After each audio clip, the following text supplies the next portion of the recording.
Have you ever considered how a single city, built on a narrow strip of land, could grow to challenge the greatest empire of the ancient world? We're talking about Carthage, a name that still echoes with tales of epic battles and forgotten might.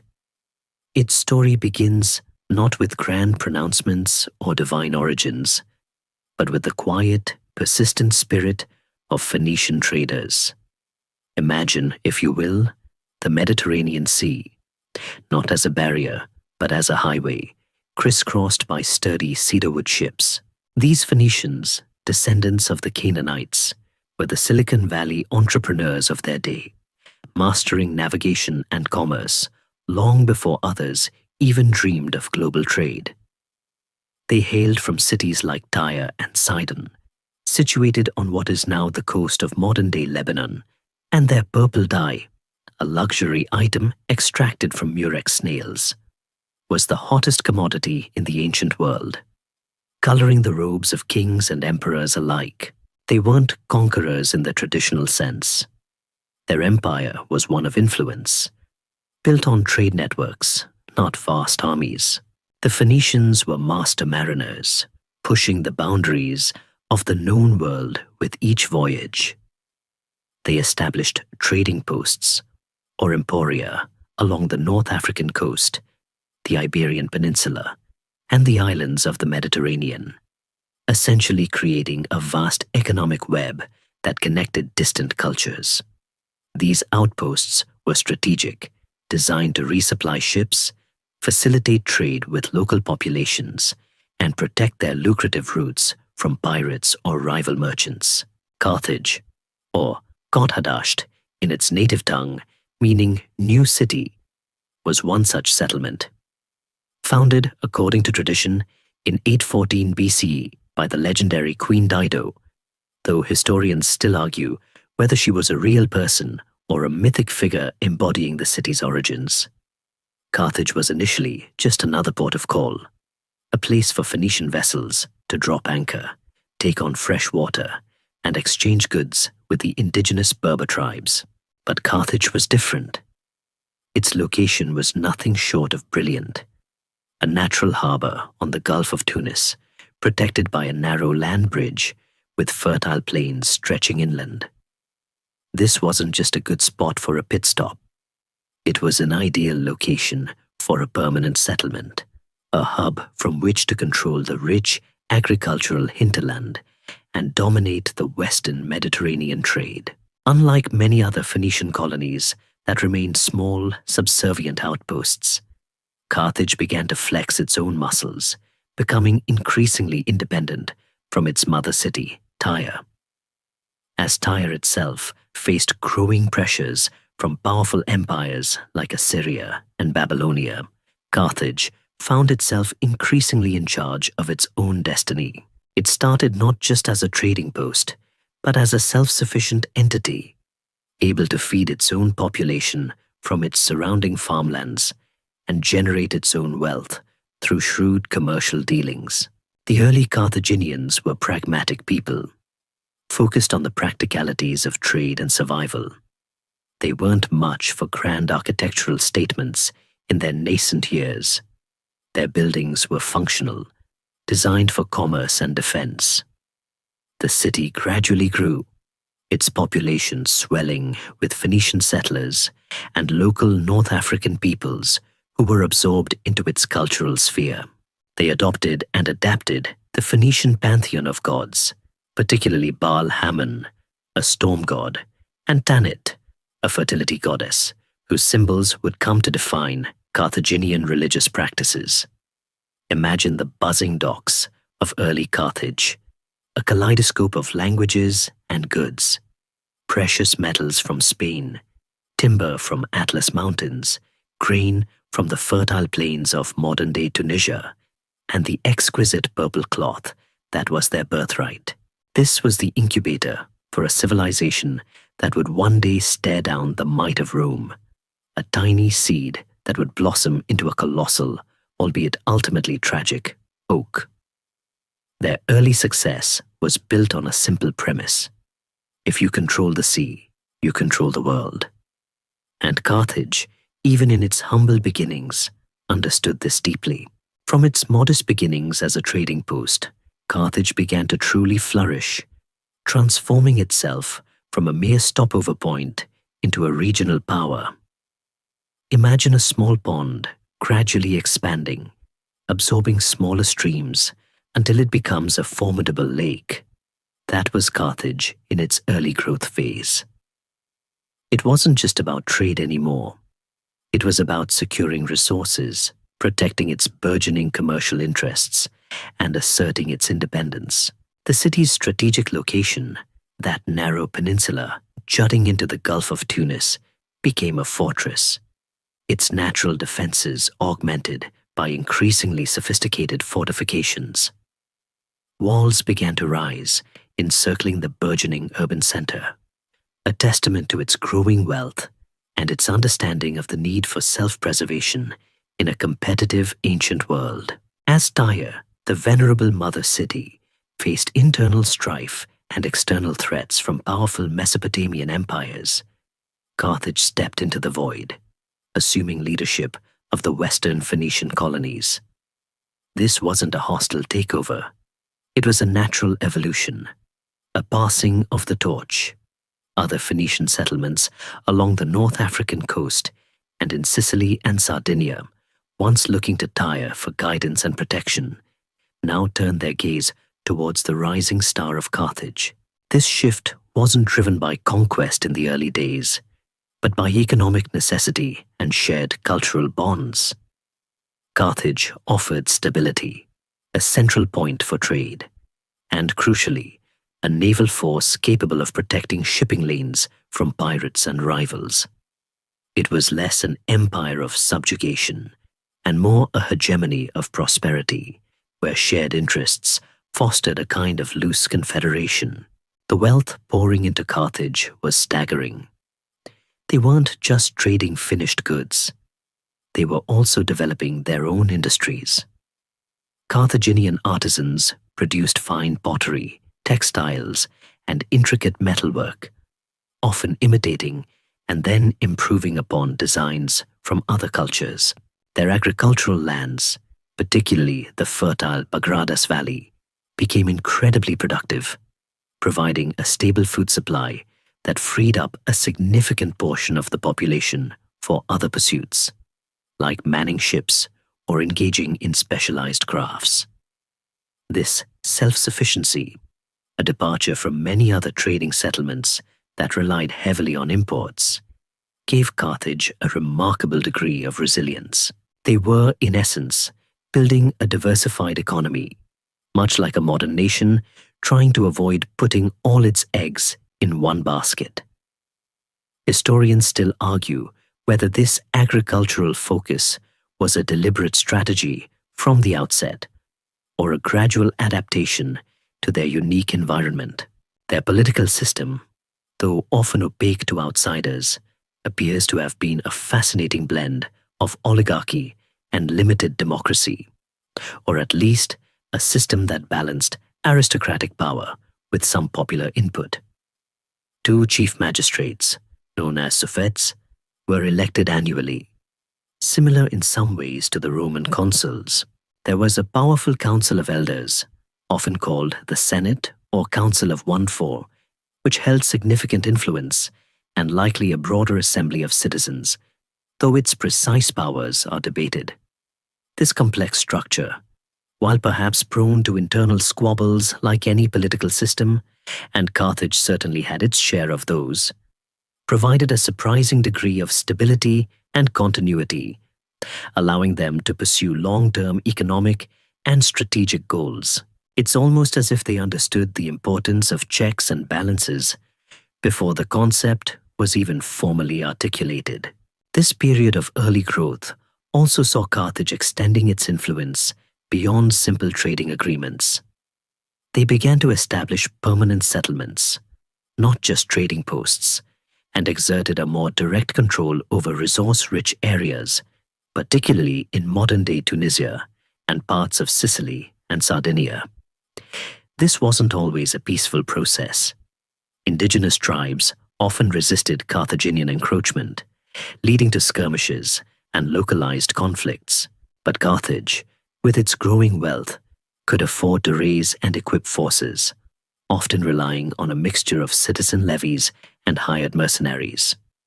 The early Carthaginian military wasn't primarily a land army. It was their navy that truly reigned supreme. They perfected shipbuilding techniques, creating swift and sturdy vessels, capable of both transporting goods and engaging in naval warfare. These early ships, with their sharp prows and banks of oars, were the stealth bombers of their era, allowing Carthage to project its power across the waves, ensuring the safety of its trade routes and the security of its expanding sphere of influence. It was a golden age of quiet accumulation, setting the stage for the dramatic conflicts to come. With its coffers overflowing and its influence expanding, Carthage truly began to assert itself as the dominant naval power in the Western Mediterranean. Imagine the ancient sea as a bustling highway, and Carthage not just owning the best rest stops, but effectively controlling the main toll booths. This wasn't just about protecting trade. It was about projecting power, securing monopolies, and ensuring that no rival could challenge its economic supremacy. Their mastery of shipbuilding and navigation was unparalleled, giving them an almost unfair advantage. They didn't just build ships, they built entire fleets, seemingly overnight, propelled by the organized efficiency of their workshops and the tireless efforts of their skilled laborers. The Carthaginian navy was the envy of the ancient world. Their warships, particularly the triremes and later the quinqueremes, were technological marvels. The quinquereme, with its 5 banks of oars and multiple deck levels, was a true beast of the sea, capable of carrying a substantial number of marines for boarding actions and equipped with a formidable bronze ram at its prow. These ships were fast, maneuverable, and incredibly resilient, allowing Carthage to not only defend its vast trading network, but also to enforce its will across the waves. They didn't just sail, they dominated. You can almost hear the rhythmic creak of the oars, the shouts of the rowers, and the snap of the sails as these leviathans cut through the azure waters. Historians still argue whether Carthaginian ship design was truly revolutionary or simply a refinement of existing Phoenician traditions. But their practical application of naval power was certainly groundbreaking. This naval might allowed Carthage to establish a formidable thalassocracy, an empire based on sea power. They controlled key straits, like the Strait of Messina between Sicily and Italy, and critical choke points that funneled maritime traffic directly into their sphere of influence. Any ship wanting to trade in the Western Mediterranean, whether from Greek city-states, Etruscan towns, or emergent Roman ports, often had to contend with Carthaginian oversight, if not outright Carthaginian control. This wasn't always subtle. Often, it involved Carthaginian warships intercepting vessels that dared to trespass on their perceived waters, occasionally leading to diplomatic incidents that quickly escalated. Imagine being a merchant captain from a minor Greek colony, seeing the silhouette of a Carthaginian warship on the horizon. It was rarely a cause for celebration. Their strategic outposts weren't just for trade anymore. They became naval bases, military garrisons, and administrative centers. In Sicily, Sardinia, Corsica, and parts of the Iberian Peninsula, Carthaginian influence solidified. They didn't necessarily colonize with vast numbers of settlers like the Greeks or Romans might. Instead, they established fortified trading factories, controlled key ports, and extracted resources through alliances or, if necessary, by force.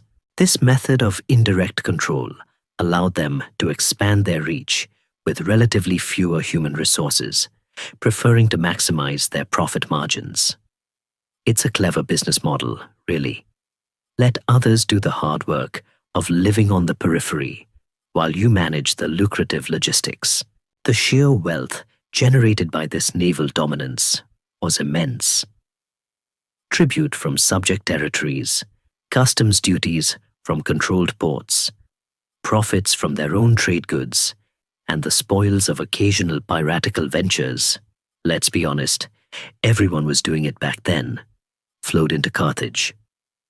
This allowed them to finance not only their formidable navy, but also to begin raising more substantial land armies, increasingly composed of diverse mercenary forces.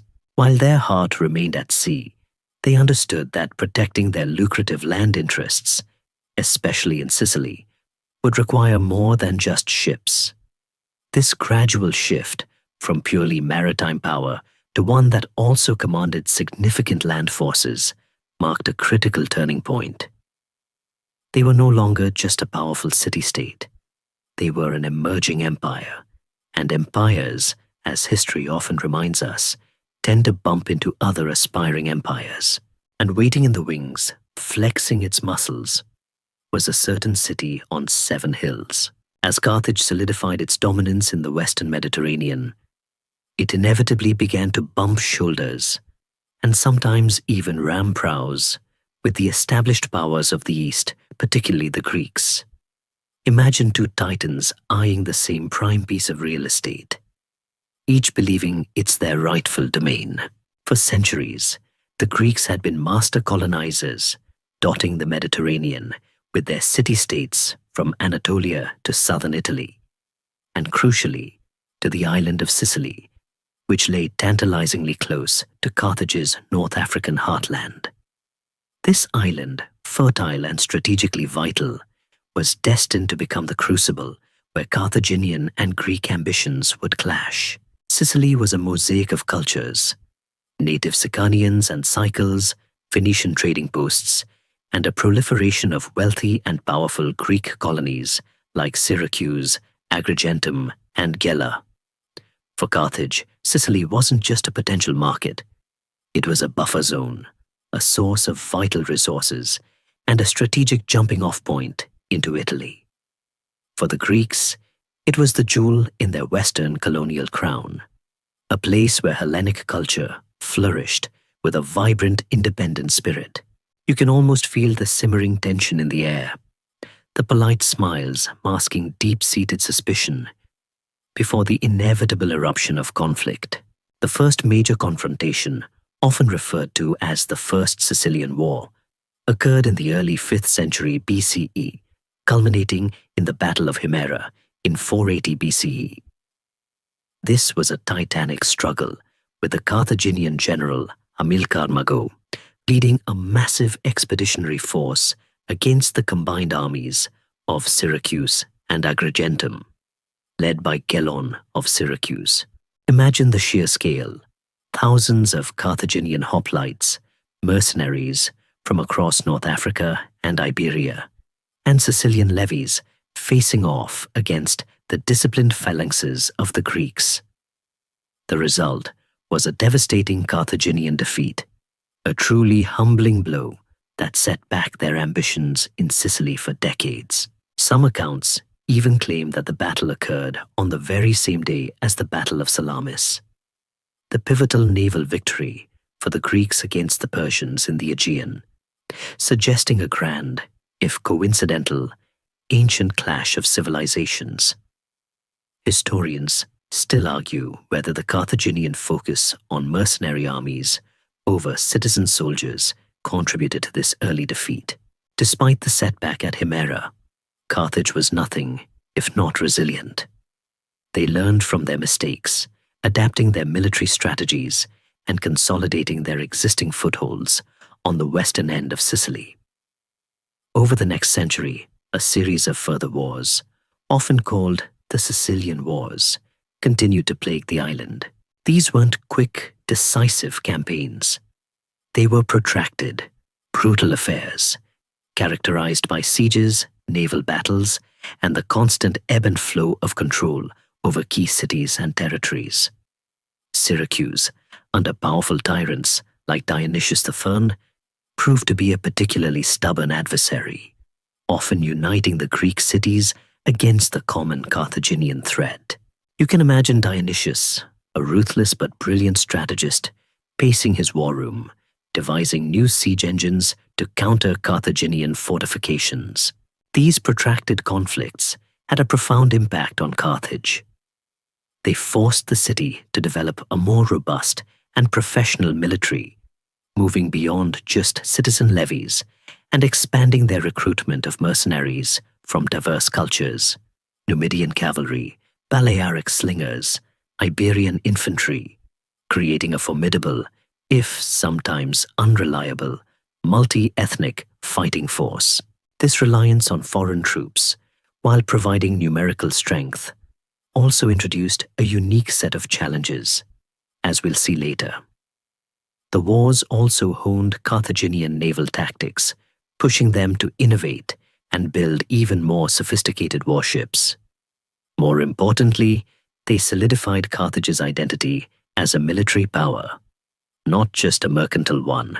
They weren't just traders, they were warriors, and their long, bloody entanglement with the Greeks in Sicily was the brutal schooling that prepared them for an even greater adversary, one that was slowly but inexorably rising to power on the Italian peninsula: Rome.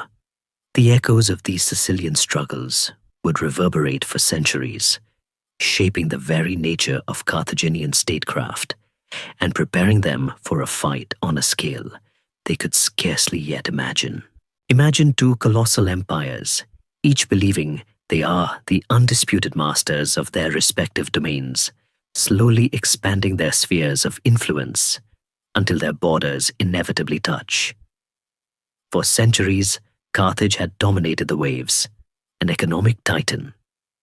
Meanwhile, on the Italian peninsula, Rome, a tenacious republic, had been steadily consolidating its control, uniting the diverse Italic peoples under its iron will. Their initial interactions were surprisingly not hostile. Early treaties, dating back as far as 509 BCE, reveal a pragmatic understanding. Rome would stick to its land-based expansion, and Carthage would reign supreme at sea. It was a comfortable arrangement, a gentleman's agreement between burgeoning powers. But history, as we know, rarely allows such convenient arrangements to last. The flashpoint, as it so often was Sicily. The island, a constant battleground for Carthaginian and Greek ambitions, became the unintended catalyst for a conflict that would redefine the ancient world. The city of Messana, strategically located on the strait separating Sicily from Italy, found itself caught in a pickle. A group of Campanian mercenaries, known as the Mamertines, literally sons of Mars, had seized the city, causing trouble for the surrounding Greek population, particularly Syracuse. When Syracuse, under its new tyrant Hiero II, besieged Messana, the Mamertines found themselves in a bind. In a move that would prove monumentally consequential, they appealed for help to both Carthage and Rome. Carthage, ever vigilant for an opportunity to expand its influence in Sicily, responded first, sending a garrison to Messana. Rome, initially hesitant, wrestled with its conscience, or perhaps more accurately, its strategic calculations. Intervening meant violating long-standing treaties with Carthage, but not intervening meant allowing Carthage to gain a decisive strategic advantage, effectively controlling the strait and potentially threatening Italy itself.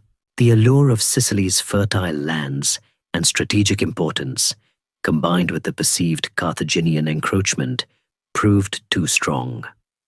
The Roman Senate, after much deliberation and public debate, imagine the shouting matches in the forum, made the fateful decision. They would send an army to Messana. This act, small in its immediate scope, was the match that lit the fuse of the First Punic War. Historians still argue whether Rome's intervention was driven primarily by defensive concerns or aggressive expansionism. The war, which began in 264 BCE, was a conflict unlike any Rome had ever fought.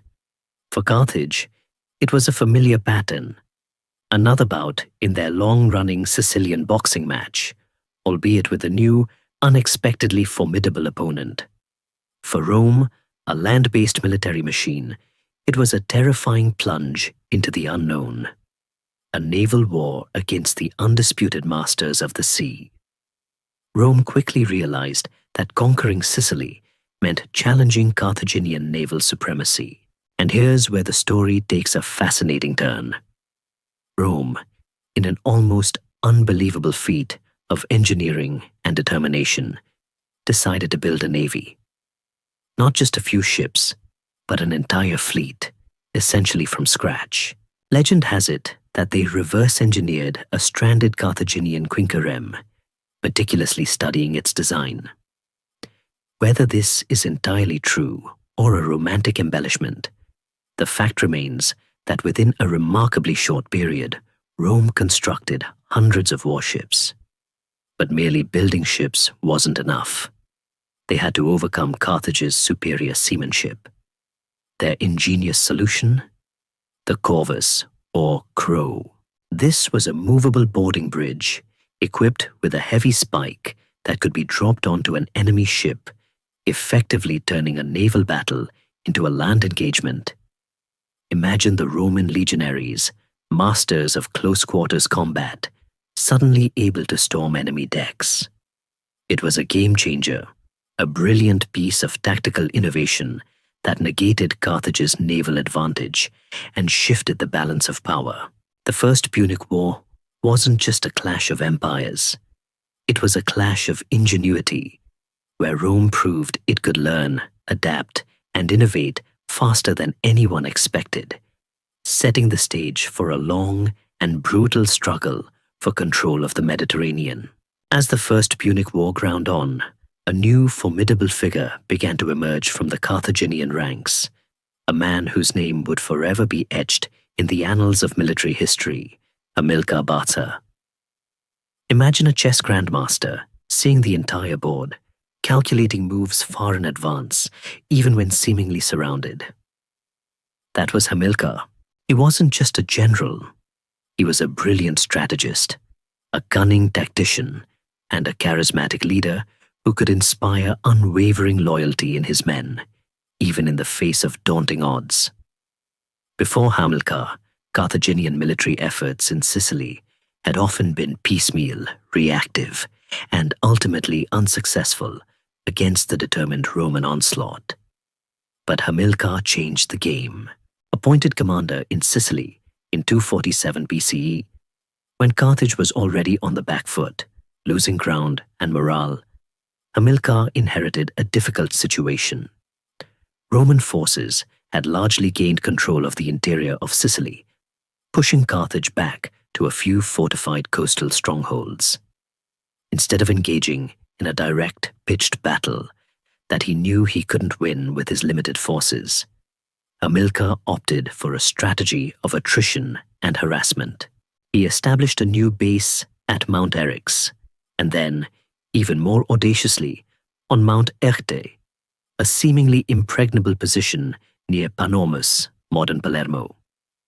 From these elevated strongholds, he launched daring raids against Roman supply lines, harassed their garrisons, and kept their legions constantly on edge.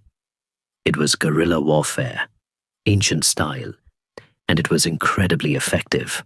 He didn't just fight, he also trained. Hamilcar took his diverse mercenary forces, the often unreliable backbone of the Carthaginian army, and forged them into a disciplined, effective fighting machine. He understood the nuances of combined arms, coordinating his light-armed skirmishers with his heavier infantry and making clever use of terrain. He was a master of surprise attacks and lightning raids, striking Roman positions when they least expected it, and melting back into the mountains before reinforcements could arrive.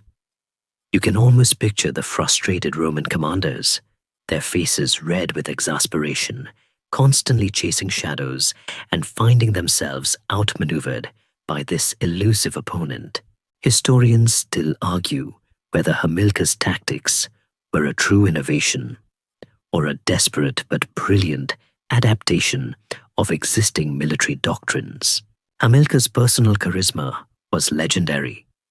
He was able to keep his mercenary troops, who often fought solely for pay, loyal through sheer force of personality and consistent victories, no matter how small. He understood their motivations, shared their hardships, and crucially, always found a way to pay them, even when the Carthaginian treasury was stretched thin. This ability to maintain troop morale and cohesion, especially among such a disparate group, was a testament to his exceptional leadership. Imagine trying to lead a ragtag army where everyone speaks a different language and owes allegiance only to their paymaster. It's a management nightmare, yet Hamilcar excelled at it, even as Rome pressed its advantage at sea, particularly after its decisive naval victory at the Battle of the Aegates Islands in 241 BCE. Hamilcar remained undefeated on land in Sicily. He was a thorn in Rome's side, an unyielding obstacle that prevented them from achieving a total victory. When Carthage was finally forced to sue for peace after 2 decades of grueling warfare, it was Hamilcar who negotiated the terms.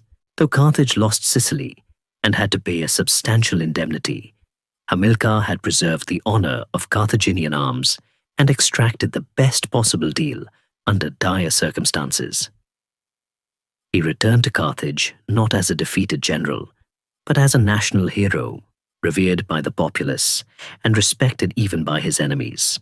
His emergence marked a pivotal moment, not just for Carthage's military fortunes, but for the Bassa family itself, laying the groundwork for a generational struggle against Rome that would culminate in the exploits of his most famous son, Hannibal.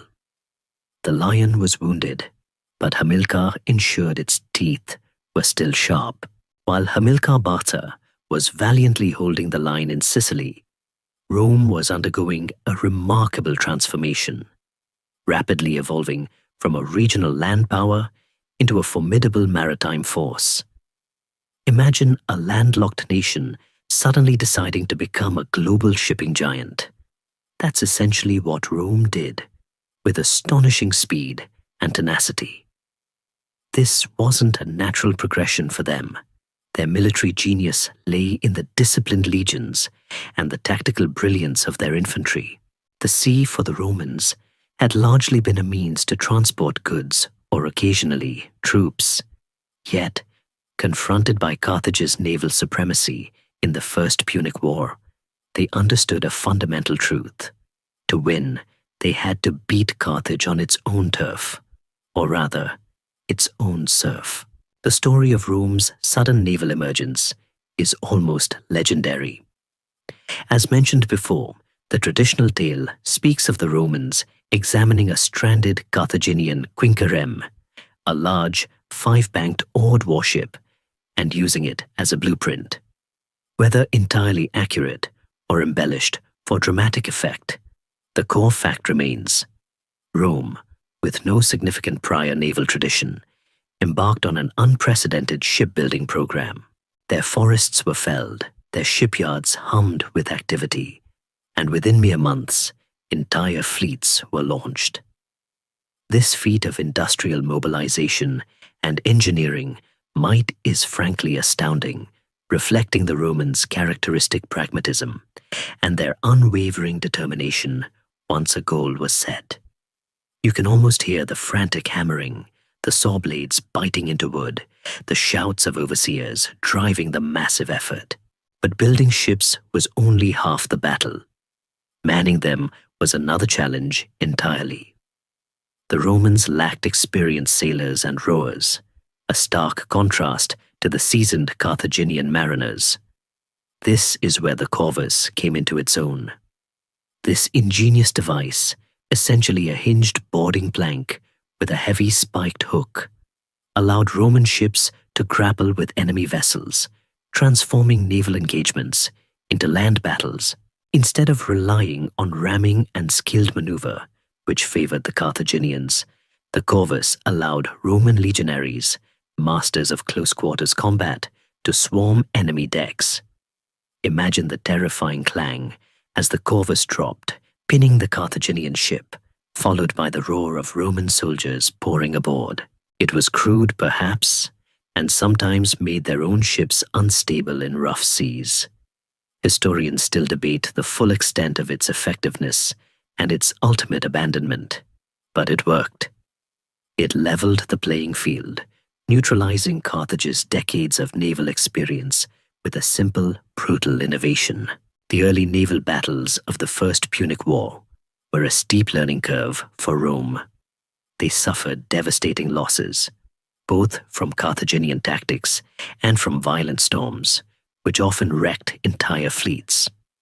The Battle of the Lipari Islands in 260 BCE was an early Roman humiliation, but they learned quickly. The Battle of Mylae later the same year saw the Romans, under consul Gaius Duilius, score their first major naval victory, largely thanks to the Corvus. This wasn't just a military win.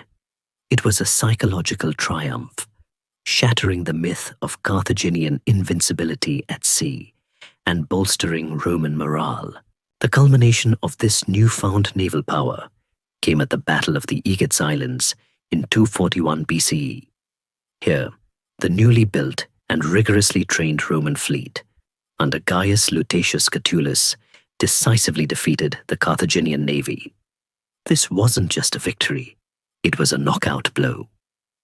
Carthage's supply lines to Hamilcar in Sicily were severed, and their ability to prosecute the war was fatally compromised. This battle effectively ended the First Punic War, forcing Carthage to accept harsh peace terms. Rome had not only built a navy from scratch, but had defeated the premier naval power of the ancient world. It was a testament to their adaptability, their engineering prowess, and their sheer, unyielding will to win. A will that would prove to be Carthage's undoing in the centuries to come. The ink was barely dry on the treaty that ended the First Punic War. And while Rome might have been celebrating its hard-won victory, Carthage found itself in an absolutely desperate situation.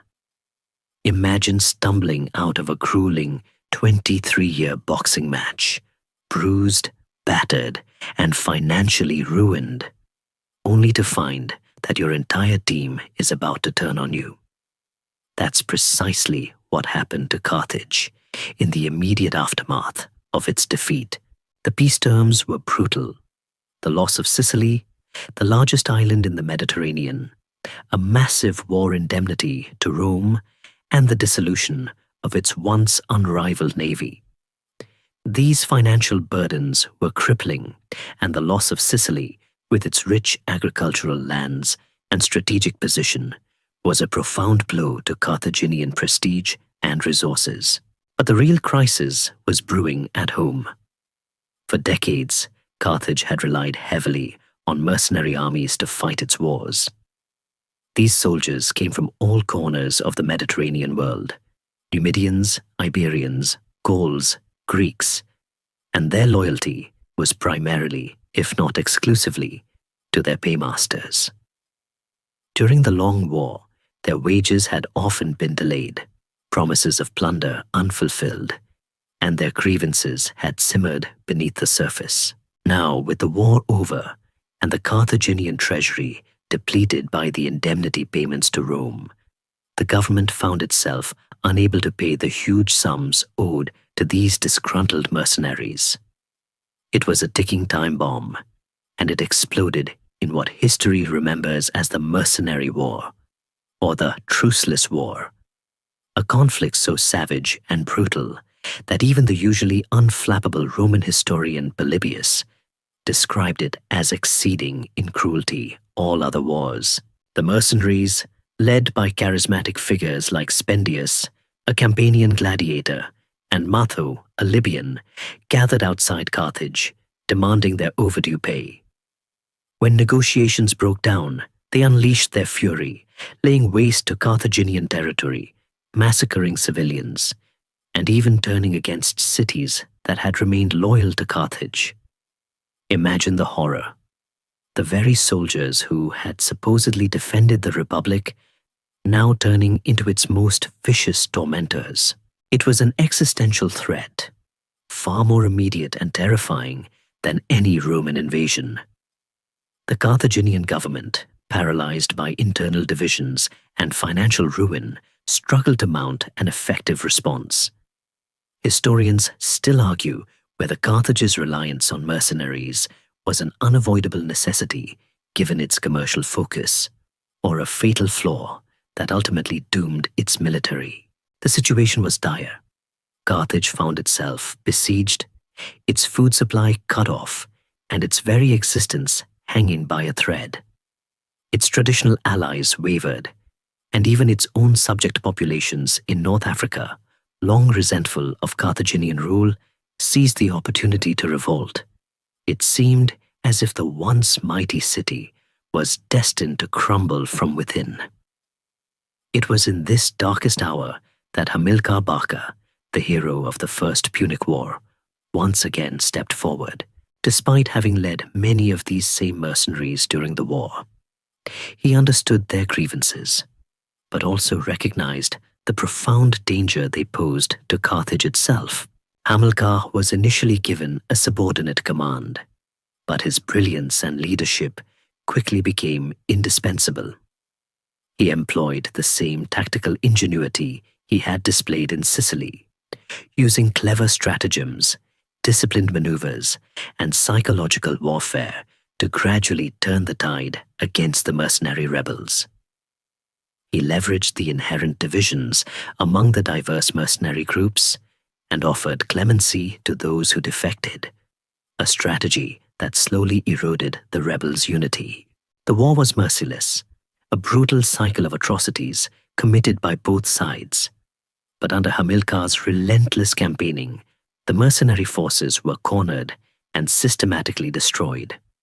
By 238 BCE, after 3 years of horrific fighting, the rebellion was finally crushed. Carthage had survived, but it emerged from the mercenary war even more weakened, its resources depleted, and its external reputation severely tarnished. The Roman Republic, ever the opportunistic observer, watched closely and would soon seize upon Carthage's weakness to extract even more concessions. The stage was being set for the next inevitable clash. As the dust settled on the brutal mercenary war, Carthage was a city utterly exhausted, its coffers empty, its spirit bruised, and its standing significantly diminished. Imagine a severely injured heavyweight boxer who just barely survived one grueling round, only to see his opponent stronger and more opportunistic than ever, eyeing him for the next. Rome, ever the shrewd political operator, seized this moment of Carthaginian weakness to deliver another crippling blow. While Carthage was desperately fighting for its very survival against the mercenaries, Rome unilaterally declared that it would occupy Sardinia and Corsica, 2 islands that had long been part of the Carthaginian sphere of influence. This was not a negotiation. It was an ultimatum. Carthage, too weak and too financially drained to offer any meaningful resistance, was forced to acquiesce. Not only did they lose these strategically important islands, but Rome also demanded an additional indemnity payment, further squeezing the already bankrupt Punic treasury. This brazen act, known as the seizure of Sardinia and Corsica, or sometimes the Sardinian annexation, was a blatant violation of the spirit, if not the letter, of the previous peace treaty. It deeply embittered the Carthaginians, solidifying their perception of Roman treachery and insatiable greed. For many Carthaginians, particularly those who had fought and bled for their homeland, this was an unforgivable insult, a festering wound that would fuel a desire for revenge. Historians still argue whether this Roman act was justifiable under international law of the time, or a clear act of cynical opportunism. This period of profound humiliation and economic distress forced Carthage to reassess its strategy. With its traditional maritime empire curtailed and its direct influence in the Mediterranean significantly diminished, it needed a new source of wealth, new territories to exploit, and a new strategy to rebuild its strength. And that's where the formidable Hamilcar Barca once again stepped into the void, offering a radical solution that would shape the next chapter of Carthaginian history and ultimately lead to the greatest conflict of the ancient world. He proposed turning away from the Mediterranean islands and towards the Iberian Peninsula, modern-day Spain and Portugal. Iberia was a land of immense potential, rich in silver mines, fertile agricultural land, and a robust, warlike population that could provide excellent mercenary recruits. It was also, crucially, far from Roman immediate influence, offering Carthage the space and time to rebuild without constant Roman interference. Hamilcar, with the support of his powerful family, the Barcids, a name meaning lightning, and they certainly lived up to it, managed to convince the Carthaginian Senate, likely against some conservative opposition, to embark on this ambitious new venture. This wasn't a colonial expansion in the traditional sense. It was a strategic move, a desperate gamble for survival and resurgence. You can imagine Hamilcar, a man of intense conviction, laying out his vision before the hesitant, weary senators, painting a picture of a new empire rising from the ashes in the west. So, in 237 BCE, Hamilcar Barca set sail for Iberia, not as a conqueror leading a grand armada, but as a general on a mission to salvage his nation's future. With him went his young son Hannibal, a boy barely 9 years old, who, according to later Roman accounts, swore an oath of eternal enmity against Rome at his father's urging. While the veracity of this specific anecdote is debated by scholars, it perfectly encapsulates the deep-seated resentment and a generational commitment to defying Roman hegemony that the Barcid family embodied. Hamilcar spent the next 8 years systematically conquering and consolidating Carthaginian control over large swaths of southern and eastern Iberia. He didn't just conquer, he built cities, exploited mines, trained armies, and laid the foundations for a formidable Carthaginian presence in the region. He was building not just an army, but a springboard for future vengeance. Carthage, though wounded, was far from broken, and Hamilcar, the architect of its resurrection, was meticulously preparing it for the epic rematch that he knew, deep down, was inevitable. The stage was now set, not for a renewal of diplomacy, but for an epic clash of wills, largely due to one man, Hannibal Barca. Imagine a fire, banked for years, suddenly flaring to life with an intensity that threatens to consume everything in its path. That fire was Hannibal's burning hatred for Rome, ignited, according to tradition, by a solemn oath sworn to his father, Hamilcar, at the altar of Baal Hammon before they departed for Spain. Whether the precise details of this oath are historical fact or dramatic embellishment, the sentiment was undoubtedly real and deeply ingrained in the Barcid family ethos.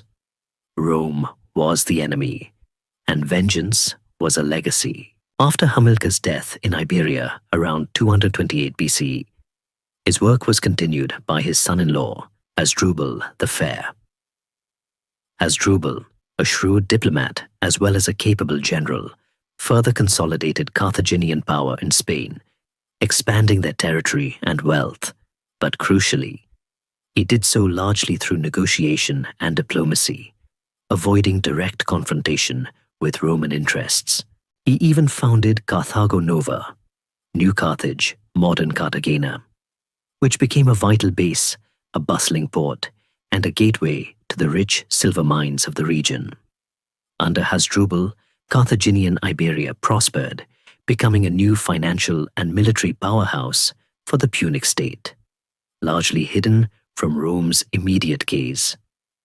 This was a period of rebuilding, of quiet accumulation of strength, and it clearly made Rome uneasy. Rome, keeping a wary eye on this growing Carthaginian presence in Iberia, sought to contain it. In 226 BCE, they negotiated the Ebro Treaty with Hasdrubal.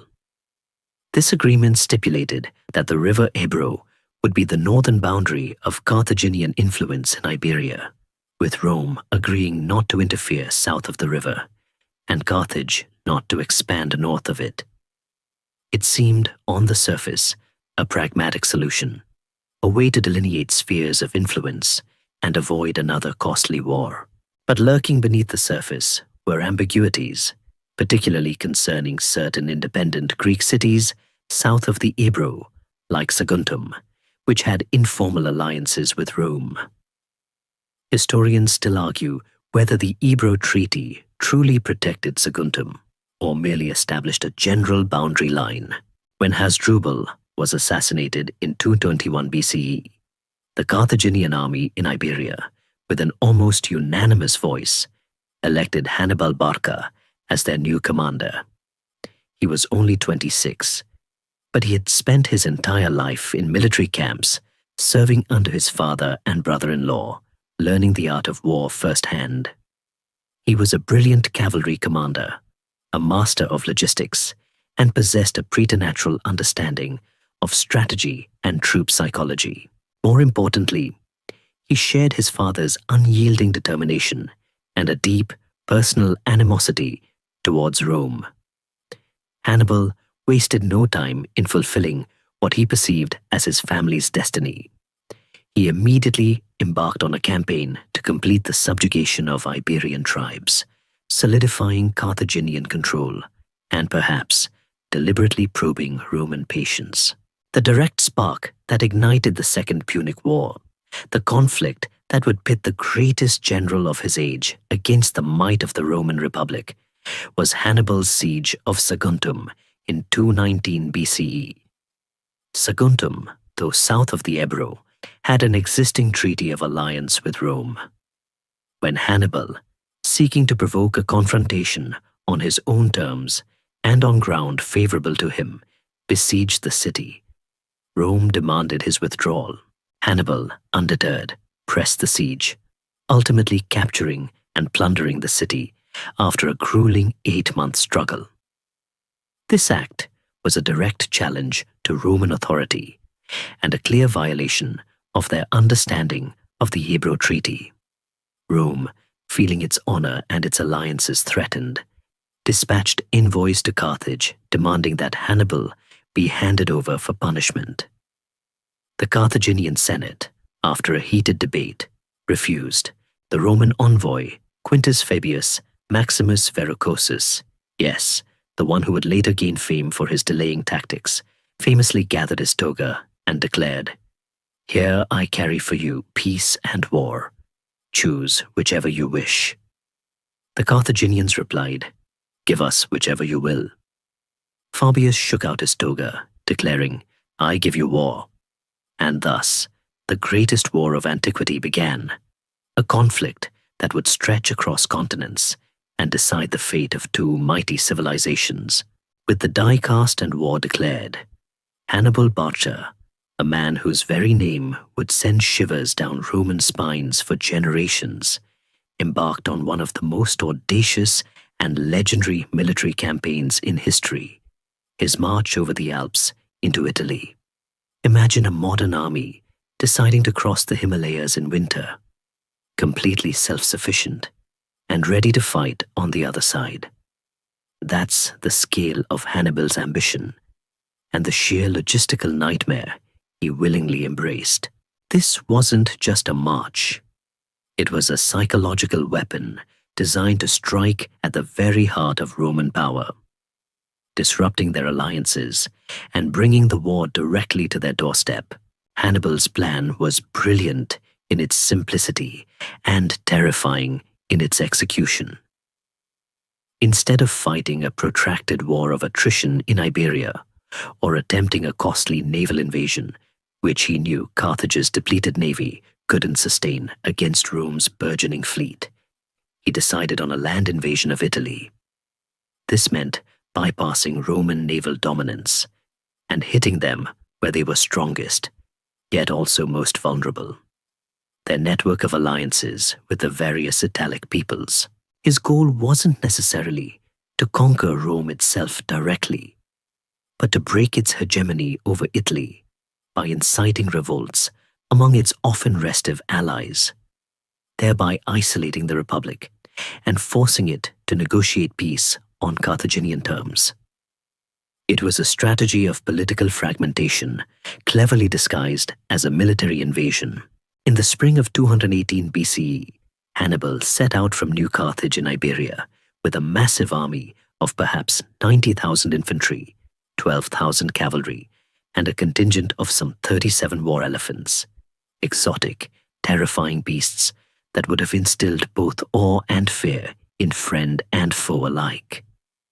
He had to traverse vast distances, cross numerous rivers, and contend with hostile Gallic tribes in southern Gaul before even reaching the formidable barrier of the Alps. The journey across the Pyrenees Mountains was difficult enough, but the crossing of the Rhone River, an impressive feat of engineering and organization, showcased his logistical genius. His troops built rafts to ferry the elephants across the wide river, a spectacle that must have been both chaotic and mesmerizing. The real test, however, was the Alps. The precise route Hannibal took over the mountains remains one of history's great unsolved mysteries, debated by scholars and archaeologists to this day. Was it the Col de la Traversette? The Col du Clapier? The question continues to fascinate.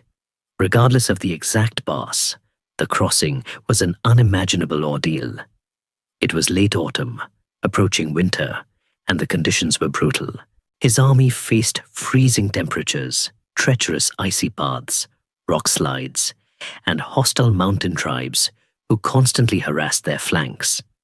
Many soldiers and animals perished, falling off cliffs, succumbing to exposure, or being ambushed by the indigenous Gauls. Imagine the chilling winds, the biting cold, the sheer exhaustion, the constant fear of an avalanche or an arrow from unseen attackers. It truly sounds like a terrible way to spend a holiday. Hannibal himself, according to Polybius, often rode at the head of his columns, encouraging his weary men, sharing their hardships, and personally overseeing the difficult work of clearing paths through snow and rock. His leadership during this desperate phase was crucial, inspiring his troops to overcome seemingly insurmountable obstacles. When he finally descended into the plains of Cisalpine Gaul, northern Italy, after a perilous 2-week journey, his army was a shadow of its former self, perhaps reduced to around 20,000 infantry and 6,000 cavalry. But crucially, he had achieved the impossible. He was in Italy, and he had brought his war elephants with him, a living testament to his audacity and a terrifying symbol of his presence. Rome, which had anticipated a war in Iberia or Sicily, was now faced with an enemy commander of unprecedented genius, literally on its doorstep, ready to unleash havoc. The Alps may have culled his numbers, but they had also forged his survivors into an even more hardened and loyal fighting force, poised to shake the Roman Republic to its very core. Having descended from the treacherous Alps, a battered but unbroken Hannibal found himself in Cisalpine Gaul, the fertile plains of northern Italy, ready to put his daring plan into action. Imagine a predator, having navigated a deadly maze, now finding itself in open territory, its eyes fixed on its unsuspecting prey. Rome had been caught completely off guard. Their primary legions were either in Sicily preparing for an invasion of Africa or in Iberia, far from the immediate threat. Hannibal's presence in Italy was a shock, a profound psychological blow that sent ripples of panic through the Republic. His initial priority was to rest and resupply his exhausted troops, and to recruit fresh allies from the local Gallic tribes who were eager to throw off the Roman yoke. Many Gauls, long resentful of Roman domination, saw Hannibal as a liberator and flocked to his banner, significantly bolstering his depleted ranks. This immediate influx of fresh, eager, albeit undisciplined recruits was vital for the Carthaginian general, instantly transforming his Alpine survivors into a viable fighting force once more. The first major engagements came swiftly. The Roman consul Publius Cornelius Scipio, the elder father of the famous Scipio Africanus, who had been dispatched to intercept Hannibal in Gaul but missed him, quickly returned to Italy to confront the Carthaginian invasion. At the Battle of the Ticinus River, a relatively minor cavalry skirmish, Hannibal showcased the superior quality of his Numidian cavalry, utterly routing the Roman horse and wounding Scipio himself.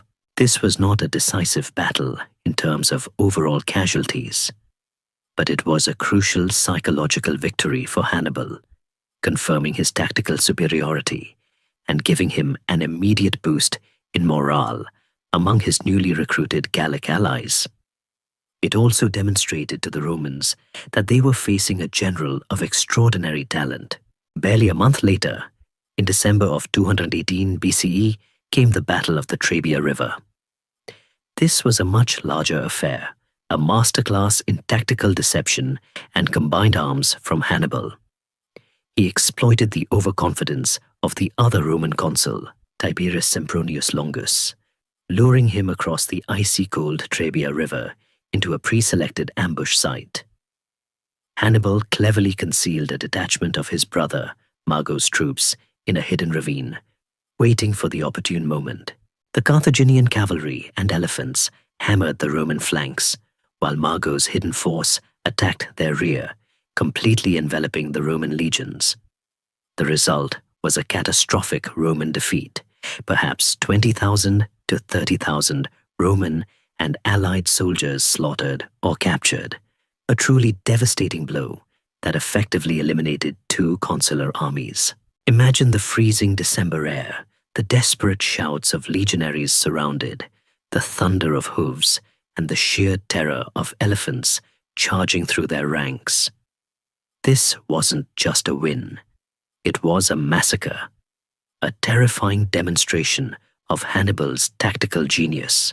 The following year, 217 BCE, brought yet another devastating Roman loss at the Battle of Lake Trasimene. Hannibal, ever the master of anticipating Roman movements and exploiting their weaknesses, lured the new consul Gaius Flaminius and his army into a narrow defile along the northern shore of Lake Trasimene. Under the cover of a thick morning mist, Hannibal's forces ambushed the marching Romans from the surrounding hills. It was less a battle and more a slaughter, with the Roman army trapped between the lake, the hills, and the overwhelming Carthaginian forces. Flaminius himself was killed, and virtually his entire army, some 15,000 men, were either killed or drowned attempting to escape into the lake. It was a complete annihilation, leaving Rome vulnerable and reeling. The sheer speed and audacity of these early victories sent shockwaves throughout Italy. Hannibal had not only arrived, he had demonstrated, in no uncertain terms, that he was a military force of nature, seemingly unstoppable, leaving Rome to wonder just how many more legions it could afford to lose. After the catastrophic defeats at Trebia and Trasimene, Rome found itself in an unprecedented state of panic and despair.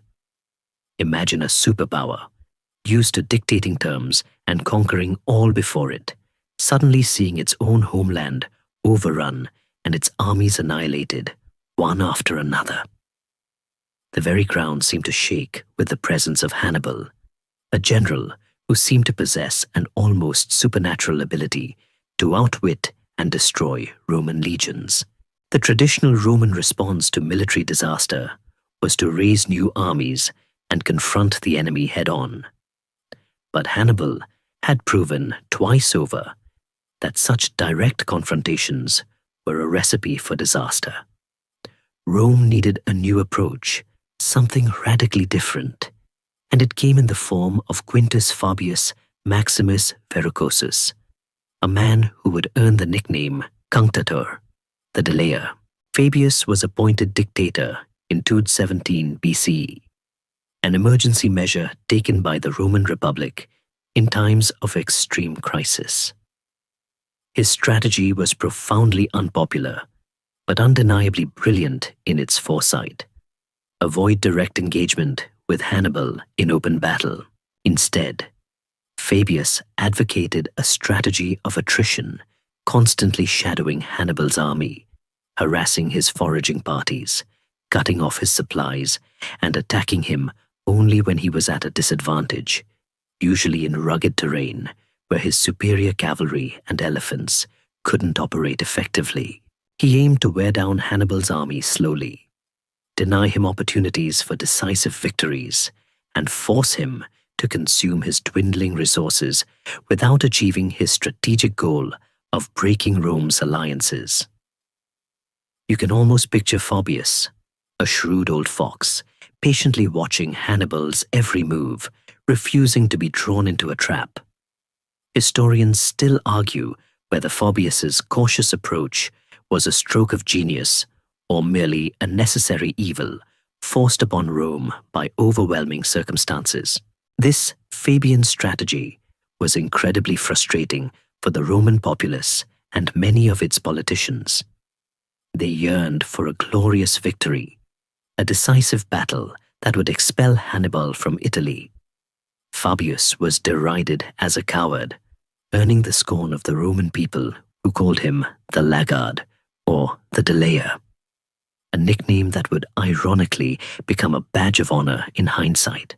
His political opponents accused him of prolonging the war unnecessarily, of fearing battle, and even of secretly colluding with Hannibal.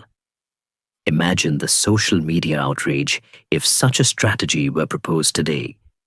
Memes of a slow-moving tortoise representing the Roman army would surely abound. Despite the criticism, Fabius largely stuck to his plan. He followed Hannibal through Samnium and Campania, clinging to the hills, refusing to be drawn onto the plains where Hannibal's cavalry held the advantage. Hannibal, for his part, tried everything to provoke Fabius into battle. He ravaged the Italian countryside, destroying crops and property, hoping to force the Romans to defend their lands.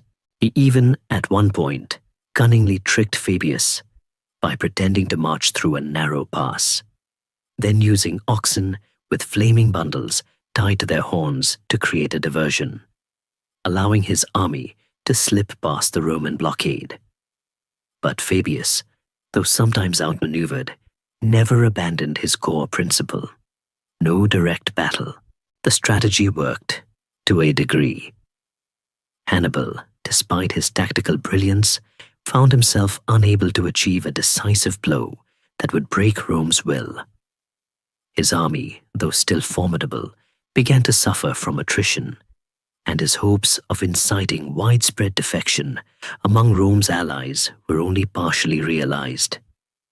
Many Italian cities, despite the devastation, remained loyal to Rome, a testament to the strength of Roman political organization and the deep-seated fear of Carthaginian brutality. However, the political pressure in Rome for a decisive confrontation eventually became overwhelming. Once Fabius's dictatorship expired, the Roman Senate, spurred by public clamor and led by consuls who favored a more aggressive approach, decided to abandon the Fabian strategy and confront Hannibal head-on. This decision, driven by impatience and a desire for a quick end to the war, would lead to Rome's single greatest military disaster making the previous defeats seem almost like minor skirmishes. The stage was set for Cannae. After the cautious yet frustrating Fabian strategy was abandoned, Rome, fueled by a desire for a decisive victory and a swift end to Hannibal's terror, raised its largest army ever assembled. Imagine a nation gathering every able-bodied man, every last resource, to throw against a single, seemingly invincible foe. In 216 BCE, under the command of two new consuls, Lucius Aemilius Paulus and Gaius Terentius Varro, a force estimated to be between 70,000 and 86,000 Roman and allied soldiers, marched to confront Hannibal near the small town of Cannae in Apulia. This was to be the ultimate test, the clash of titans, and it would end in a way that scarred Roman memory for centuries. Hannibal, significantly outnumbered with an army of around 50,000 men, was fully aware of Roman military doctrine and their tendency to rely on the overwhelming power of their heavy infantry in a direct frontal assault. He understood their impatience, their desire to crush him. And so, he devised a tactical masterpiece, a trap of exquisite design that would turn Rome's greatest strength into its greatest weakness. His deployment at Cannae was utterly audacious, a stroke of genius that military academies still study today. Hannibal positioned his weaker Gallic and Iberian infantry in the center of his line, intentionally creating a convex, bulging front that protruded towards the Romans. On his flanks, he placed his veteran African infantry, arguably the finest troops in his army, and crucially, his vastly superior cavalry, commanded by his brilliant general Hannibal and others, on the extreme wings. The Roman legions, with their typical dense formation, advanced, pushing hard against Hannibal's deliberately weak center. As the Roman numerical superiority began to tell, and their lines pressed forward, Hannibal's convex center slowly, intentionally, began to give ground, pulling the Roman legions deeper and deeper into a U-shaped pocket. It was like watching a giant, unsuspecting python slowly swallow its prey. Meanwhile, Hannibal's formidable cavalry utterly annihilated the Roman and allied cavalry on both wings, sweeping them from the field, and then, instead of pursuing, wheeled around to attack the Roman legions from the rear. At the same time, Hannibal's elite African infantry on the flanks, which had remained hidden and disciplined, began to turn inwards, closing the trap. The Roman legions, now tightly packed, utterly surrounded, and unable to maneuver, were caught in a double envelopment, a tactical nightmare from which there was no escape. Imagine tens of thousands of men compressed into an ever-shrinking space, unable to fight effectively, becoming mere targets for swords, spears, and arrows. It was not a battle. It was a slaughter. The carnage at Cannae was unimaginable. Roman soldiers were cut down in their thousands, unable to even raise their weapons in defense due to the sheer press of bodies. Consul Paulus died fighting bravely, while Varro managed to escape. Estimates vary, but between 50,000 and 70,000 Roman and allied soldiers were killed or captured, effectively wiping out the bulk of Rome's fighting force in a single afternoon. Hannibal, by contrast, suffered relatively light casualties. It was Rome's single most catastrophic military defeat in its entire history, a wound that would take years to heal. When news reached Rome, the city plunged into a state of profound grief and terror.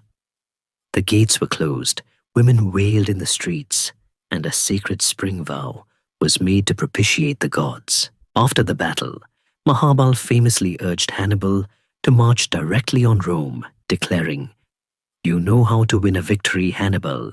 You do not know how to use one." Hannibal, however, refused, likely understanding that without siege equipment and sufficient fresh forces, Storming the heavily fortified city was a suicide mission. Instead, he hoped the shock of Cannae would finally shatter Rome's alliances and force them to sue for peace. While several key cities and regions, particularly in southern Italy, did defect to Hannibal after Cannae, many more, crucially, remained loyal. Rome, despite the horrific loss, refused to surrender, demonstrating a resilience and an unwavering resolve that surprised even Hannibal. Cannae was a military masterpiece, but it did not deliver the political knockout blow Hannibal had hoped for, setting the stage for a long, drawn-out war of attrition that Rome, with its vast manpower reserves, was ultimately better equipped to win. After the unmitigated disaster of Cannae, Rome was in shock, but remarkably, it was not broken. Imagine suffering a knockout punch, yet somehow finding the strength to get back on your feet and continue the fight, albeit defensively. This was Rome's response. While Hannibal might have delivered a tactical masterpiece, he failed to deliver the strategic knockout blow he needed to force Rome to surrender. The Republic, for all its pride and recent humiliation, still possessed an incredible depth of resolve and a vast pool of manpower, which, perhaps surprisingly to Hannibal, it was prepared to tap into with unprecedented measures. The immediate aftermath of Cannae was grim. Rome, having lost so many citizens, was forced to resort to desperate measures. They enrolled slaves into the legions, offered freedom to criminals, and even lowered the age requirement for military service.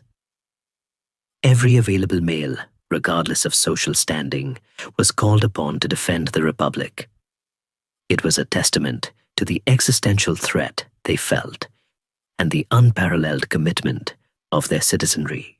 You can almost feel the collective determination, a grim resolve to endure, to survive, no matter the cost. Crucially, Rome returned to the strategy of Quintus Fabius Maximus, the delayer, whom they had previously scorned. This time, however, there was no popular outcry. The hard lessons of Trebia, Trasimene, and especially Cannae had taught them that confronting Hannibal in open battle was suicidal. The new Roman strategy was simple, yet brutally effective. Avoid Hannibal directly, shadow his movements, cut off his supplies, and harass his foraging parties. But under no circumstances engage him in a pitched battle. This meant letting Hannibal roam relatively freely through parts of Italy, devastating the countryside and seizing towns. But it denied him the one thing he desperately needed: another decisive victory that would break Rome's spirit or its remaining alliances. Hannibal, despite his string of stunning victories, now found himself in a peculiar predicament. He had won the battles, but he was losing the war. He had hoped that the sheer terror and devastation he inflicted would cause a mass defection of Roman allies. While some key cities in southern Italy, notably Capua, Tarentum, and Syracuse in Sicily, did switch allegiance to Carthage, the vast majority of Rome's long-standing Latin and Italic allies remained steadfast. Their loyalty, forged over generations of Roman rule, promises, and fear, proved far more resilient than Hannibal had anticipated. This was Rome's political genius at play, their ability to integrate conquered peoples, even if sometimes through harsh means, fostering a loyalty that withstood even the most devastating of military blows. Historians still argue whether Hannibal truly underestimated Roman resilience or simply lacked the necessary siege equipment and manpower to force a direct capitulation. So while Hannibal held parts of Italy, his army was essentially living off the land, constantly on the move, unable to capture major fortified cities that remained loyal to Rome without extensive siege equipment, which he lacked. He was like a shark in a vast ocean, incredibly dangerous, but unable to come ashore and consolidate his gains. The Roman strategy was to deny him a permanent base, to force him to exhaust his resources, and to eventually wear him down. It was a war of patience, a grim war of attrition, and one that Rome, with its seemingly endless supply of manpower and its more resilient network of alliances, was far better equipped to win in the long run. Meanwhile, Rome was not idle elsewhere. While Hannibal was contained in Italy, Roman legions were dispatched to deal with Carthaginian forces in other theaters. They fought and largely contained Hannibal's brother, Hasdrubal, in Spain, preventing him from sending reinforcements. They waged a campaign in Sicily to recapture Syracuse, which had defected, eventually succeeding after a long siege that famously involved the scientific genius of Archimedes. And they began to train a new generation of commanders, men who had learned the hard lessons of defeat and were ready to challenge Hannibal on their own terms, but not in Italy. This subtle shift, from solely defending Italy to taking the fight to Carthaginian territories elsewhere, would prove to be the eventual undoing of Hannibal's grand strategy. While Hannibal was locked in a strategic stalemate in Italy, effectively unable to deliver a decisive blow against a reinvigorated Rome, a new figure was quietly but powerfully rising through the Roman ranks. Imagine a young, determined talent stepping onto the grand stage just as the old guard is struggling. This was Publius Cornelius Scipio, often referred to as Scipio Africanus, a man whose name would become synonymous with tactical genius and strategic foresight, a general destined to become Hannibal's ultimate adversary. Scipio was no stranger to the horrors of the Punic Wars. He had fought at the Ticinus River, where his father, also named Publius Cornelius Scipio, was wounded, and was one of the few survivors of the catastrophic defeat at Cannae.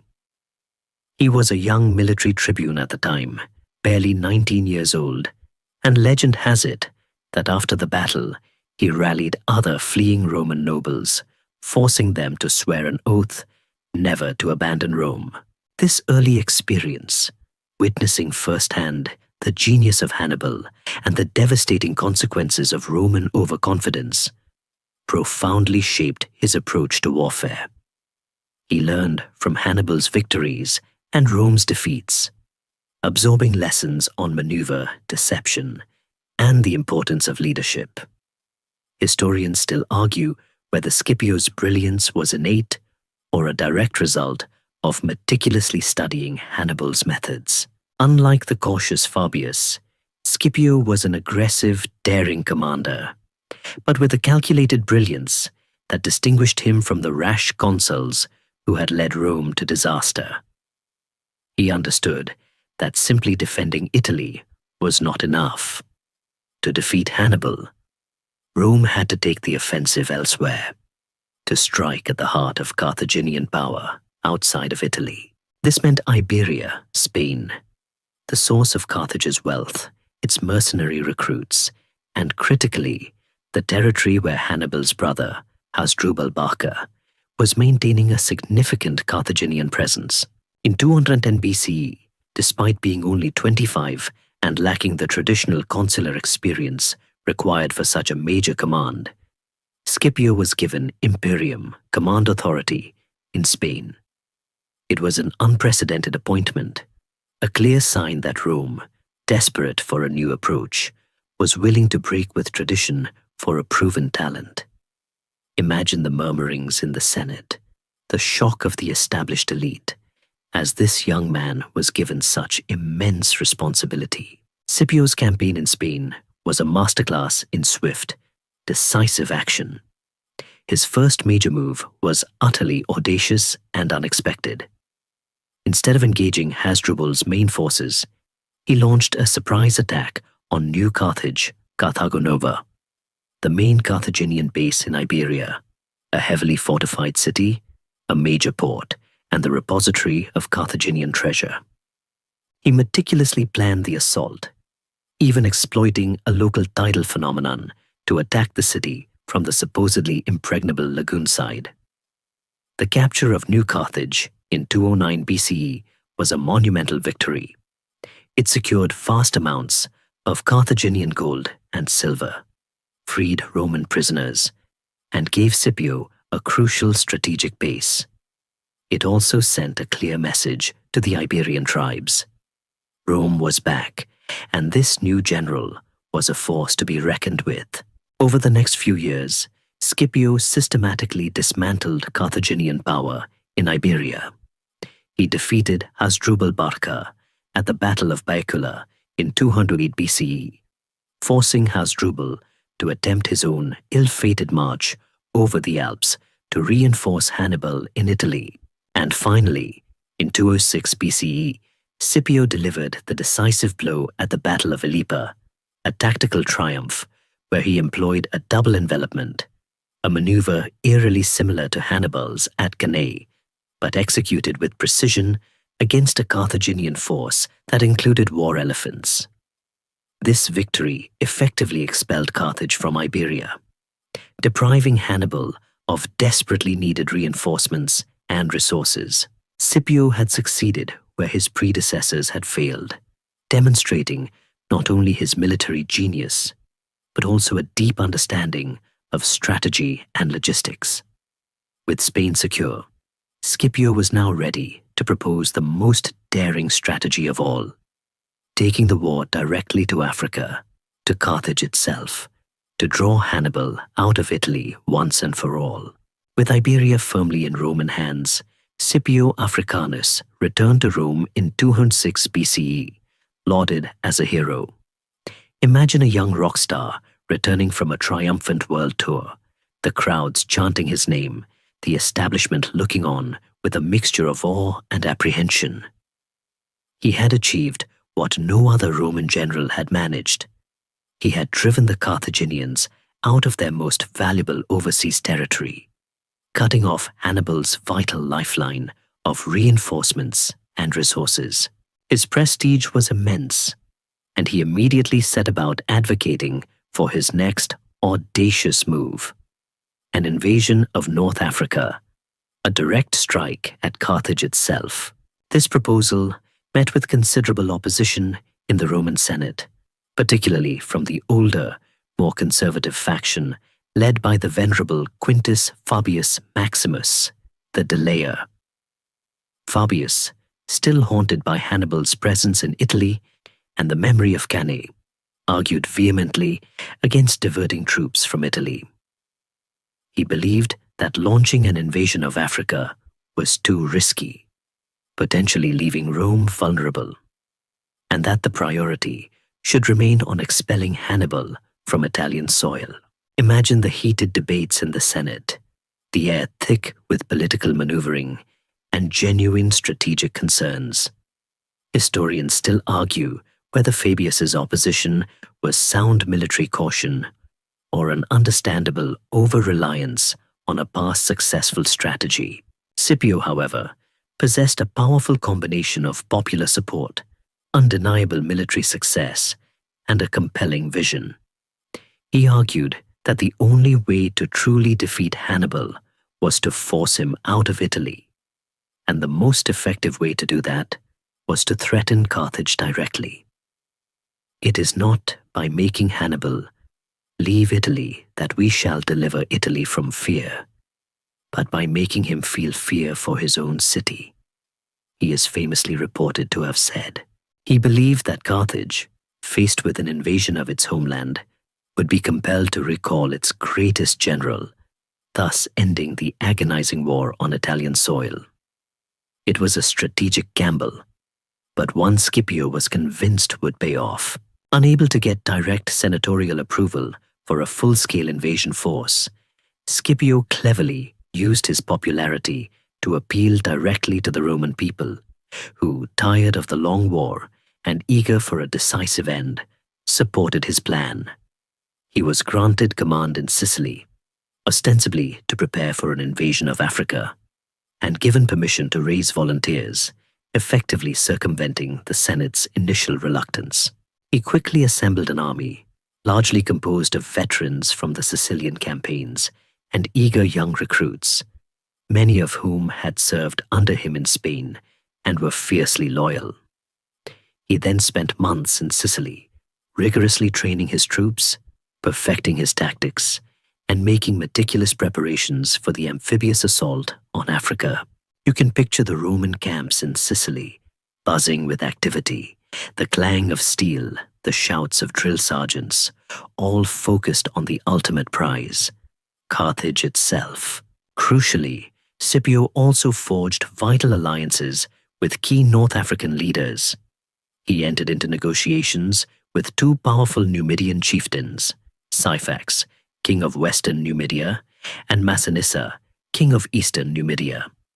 These Numidians were renowned for their exceptional light cavalry, a force that had often given Hannibal a significant advantage against the Romans. Initially, Syphax was a Carthaginian ally, while Massinissa had a long-standing grievance against Carthage and was eager to align with Rome. Scipio played a masterful diplomatic game, subtly shifting allegiances and securing Massinissa as a crucial ally. The promise of land and power, combined with Scipio's charisma, proved irresistible. Finally, in 204 BCE, with his preparations complete and his Numidian alliances secured, Scipio launched his invasion fleet from Lilybaeum in Sicily, landing near Utica in North Africa. The sight of the Roman fleet approaching the Carthaginian coast must have sent shivers of dread through the city. The war, which had ravaged Italy for over a decade, was now brought home to Carthage. The response was immediate and predictable. Carthage, facing an existential threat, finally recalled Hannibal from Italy. The greatest general of his age was now on his way home to defend his homeland against Rome's rising star, setting the stage for the ultimate decisive confrontation that would determine the fate of both empires. The pieces were now perfectly aligned for the final epic showdown. While Scipio was meticulously planning his invasion of North Africa across the Mediterranean, the war in Iberia was reaching its bloody crescendo. Imagine two seasoned strategists playing an elaborate, deadly game of chess across a vast continent, each move impacting the other. For years, the conflict in Spain had been a crucial secondary front, draining Carthaginian resources and manpower, and serving as the training ground for Rome's future star general, Scipio Africanus. The fate of Hannibal's great war in Italy hinged not just on his own genius, but on the ability of his brothers and Carthaginian commanders in Spain to send him much-needed reinforcements. The principal Carthaginian commander in Spain after Hamilcar Barca's death was his son-in-law, Hasdrubal the Fair, followed by Hannibal's younger brothers, Hasdrubal Barca and Mago Barca. These were capable commanders, operating in a complex environment of shifting alliances with Iberian tribes, Roman counteroffensives, and the vast geographical challenges of the peninsula. They had to contend with a continuous stream of Roman generals and legions, all determined to cut off the flow of resources and recruits that sustained Hannibal's war effort in Italy. You can almost picture the Carthaginian generals in Spain constantly looking over their shoulders, knowing that every Roman push in Iberia was designed to weaken their brother in Italy. The Roman strategy in Iberia was one of relentless pressure. After early Roman defeats that saw their two Scipio brothers, Publius and Gnaeus, killed, the young Publius Cornelius Scipio, the future Africanus, took command. As we discussed, his arrival marked a turning point. His capture of New Carthage was a masterstroke, not only seizing a vital Carthaginian base and treasure, but also disrupting their logistics and supply lines. This single act dramatically shifted the balance of power in the peninsula. Scipio then systematically engaged and defeated the various Carthaginian armies. His victory over Hasdrubal Barca at the Battle of Baecula in 208 BCE was particularly significant. While Hasdrubal managed to escape with the bulk of his veteran infantry and war elephants, Scipio had prevented him from linking up with fresh Iberian recruits and consolidating his forces. Critically, this defeat convinced Hasdrubal that he could no longer effectively fight Scipio in Spain, and that his only option was to attempt to join his brother Hannibal in Italy. This was a direct result of Scipio's relentless pressure. Historians still argue whether Hasdrubal's decision to march to Italy was a desperate gamble or a calculated risk to save Hannibal's Italian campaign. Hasdrubal's subsequent attempt to cross the Alps into Italy in 207 BCE, following a similar route to his elder brother, was a race against time. He successfully navigated the mountains, though suffering heavy losses, and arrived in northern Italy, sending messengers to Hannibal. However, Roman intelligence intercepted the crucial dispatch, and instead of allowing Hannibal and Hasdrubal to unite their forces, Rome moved with lightning speed. The Roman armies, led by consuls Gaius Claudius Nero and Marcus Livius Salinator, famously marched forced to intercept Hasdrubal at the Metaurus River. In a desperate, decisive battle, Hasdrubal's army was utterly crushed, and Hasdrubal himself was killed. The most chilling part of the story, and a testament to Roman psychological warfare, is that Nero had Hasdrubal's severed head thrown into Hannibal's camp in Italy. Imagine the horror and despair that must have washed over Hannibal when he saw his brother's head. The definitive proof that all hope of reinforcement was gone. The death of Hasdrubal at the Metaurus River was the final nail in the coffin for Hannibal's Italian campaign. He realized then that his grand strategy, dependent on external support and the attrition of Roman will, had failed. Without reinforcements, his army in Italy, though still undefeated in open battle, was slowly but surely wasting away. Carthage's last significant military presence in Spain under Mago Barca was finally expelled after Scipio's decisive victory at Ilipa in 206 BCE. Iberia, the rich heartland of Carthage's renewed power, was lost. This complete Roman victory in Spain, orchestrated by Scipio, effectively starved Hannibal's war effort and set the stage for Scipio's audacious invasion of Africa, leaving Hannibal isolated and vulnerable, forcing the impending climactic confrontation. The inevitable had finally arrived. With Scipio Africanus's Roman legions firmly entrenched in North Africa and striking deep into Carthaginian territory, Carthage had no choice but to recall its greatest son, Hannibal Barca, from Italy. Imagine the sheer weight of expectation on Hannibal's shoulders as he made the return journey from a decade and a half of terrorizing Rome on its own soil, never defeated in open battle, to being forced back to defend a homeland he hadn't seen since he was a boy. He departed Italy in 203 BCE, leaving behind a legacy of brilliant victories, but also the grim realization that his grand strategic gamble had ultimately failed. Rome's resilience, combined with Scipio's genius in Spain and Africa, had finally forced his hand. Upon his return, Hannibal was given command of Carthage's last significant field army. This was not the hardened veteran force he had commanded in Italy. It was a hastily assembled collection of newly levied Carthaginian citizens, recently recalled mercenaries, and what few troops could be spared from the city's defenses. It was a motley crew, a pale imitation of the army that had once crushed legions at Cannae. Facing him was Scipio, leading a Roman army hardened by years of campaigning in Spain and a string of recent victories in Africa. These were not the green recruits that Hannibal had annihilated at Trebia. They were confident, experienced, and led by a general who had studied Hannibal's tactics meticulously.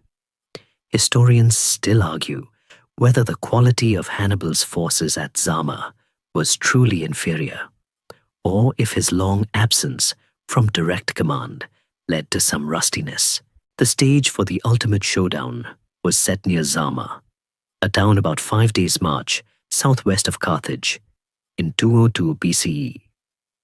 Before the battle, in a moment that has fascinated historians for centuries, Hannibal and Scipio reportedly met in person for a pre-battle parley. Imagine the two greatest generals of their age, standing face to face, adversaries bound by a decade of war. Perhaps even with a grudging respect, Hannibal, the seasoned veteran, offered terms for peace, likely understanding the desperate situation Carthage was in. Scipio, confident from his recent successes, refused anything less than unconditional surrender. The die was cast. Only battle would decide the fate of Carthage and the Mediterranean world. The Battle of Zama was a tactical masterpiece by Scipio, a direct counter to Hannibal's own previous triumphs. Hannibal arrayed his army in 3 lines, with his war elephants at the front, hoping to disrupt the Roman lines and create openings for his infantry. Behind them were his inexperienced citizen levies, then the more seasoned mercenaries, and finally, in the rear, his most trusted veterans from the Italian campaign. He was hoping to wear down the Romans with his first 2 lines before committing his elite troops. Scipio, however, had studied Hannibal well.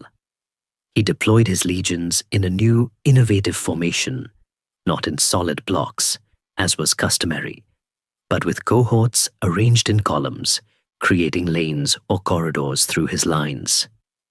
This ingenious tactic allowed his troops to open up and channel Hannibal's charging elephants, rendering them largely ineffective as they harmlessly passed through the Roman ranks. Imagine the Roman trumpeters blasting, the soldiers shifting positions, and the bewildered elephants thundering through the prepared lanes, suffering heavy javelin fire from the sides without breaking the Roman formation. It was brilliant.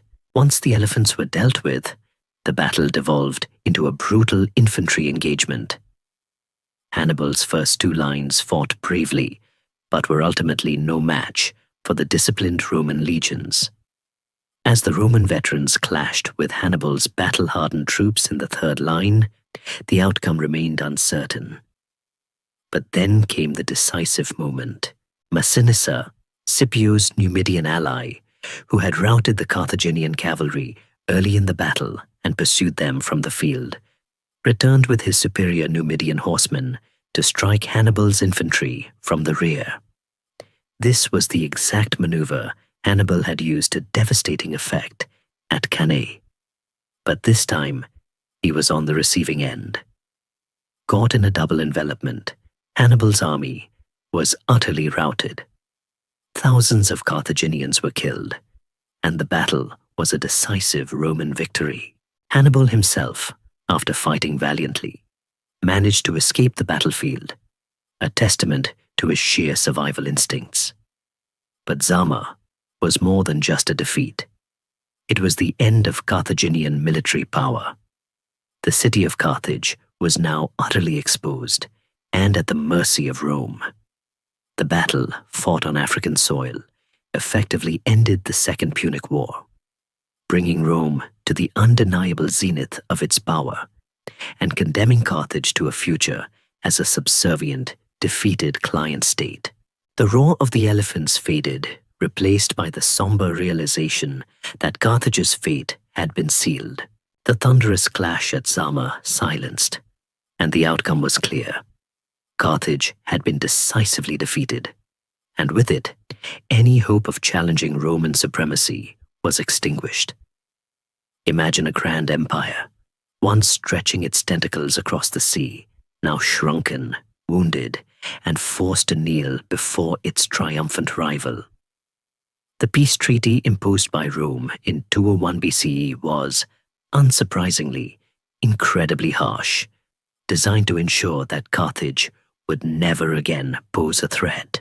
It was less a negotiation and more a list of demands, delivered with the full weight of Roman military might behind them. Firstly, Carthage was stripped of all its overseas territories. Spain, the source of so much bastard wealth and manpower, was now firmly Roman. Sicily, Sardinia, and Corsica were long gone. The Carthaginian Empire was effectively reduced to its immediate hinterland in North Africa, a shadow of its former self. Imagine a king without a crown, or a merchant without his ships. That was Carthage, confined to its immediate homeland, its vast network of influence dismantled. Secondly, and perhaps most painfully for a thalassocracy, Carthage was forbidden from maintaining a significant navy. It was allowed only a token force of 10 warships, barely enough for coastal patrols, let alone projecting power or protecting its trade routes. This effectively rendered Carthage utterly dependent on Rome for its security and unable to contest Roman control of the seas. The very foundation of Carthaginian power, its mastery of the waves, was deliberately, ruthlessly shattered. You can almost hear the lamentations of the Carthaginian shipbuilders, their skills now rendered largely obsolete. Thirdly, Carthage was hit with an absolutely crippling war indemnity. 10,000 talents of silver to be paid in annual installments over 50 years. This was an astronomical sum, equivalent to countless tons of silver, designed to keep Carthage in perpetual debt and prevent any significant rearmament. While Carthage, with its deep commercial roots, eventually managed to pay off this staggering sum, it was a constant drain on its resources, ensuring its continued economic subjugation. Historians still argue whether the scale of this indemnity was solely punitive or also aimed at recouping Rome's own immense war costs. But perhaps the most insidious clause, the one that would fester and ultimately lead to Carthage's final destruction, was the provision that Carthage was forbidden from waging war outside its own territory in Africa, and even within Africa, it could only do so with Rome's explicit permission. This seemingly innocuous clause effectively gave Rome a veto over Carthaginian foreign policy, and critically left Carthage vulnerable to its increasingly powerful and ambitious Numidian neighbor, Massinissa. Massinissa, the very Numidian king who had allied with Scipio at Zama, was greatly rewarded by Rome for his loyalty. His kingdom was expanded, and he was given free rein to annex Carthaginian territory. Imagine a persistent, annoying neighbor who keeps encroaching on your backyard, and you're forbidden from doing anything about it without permission from a higher authority that consistently sides with the neighbor. That was Carthage's predicament. For the next 50 years, Massinissa relentlessly chipped away at Carthaginian lands, seizing territory, harassing their borders, and provoking incidents, knowing full well that Carthage could not retaliate without violating the treaty with Rome. Carthage, for its part, tried to rebuild its commercial life. With its military power neutered, it focused on what it did best: trade and agriculture.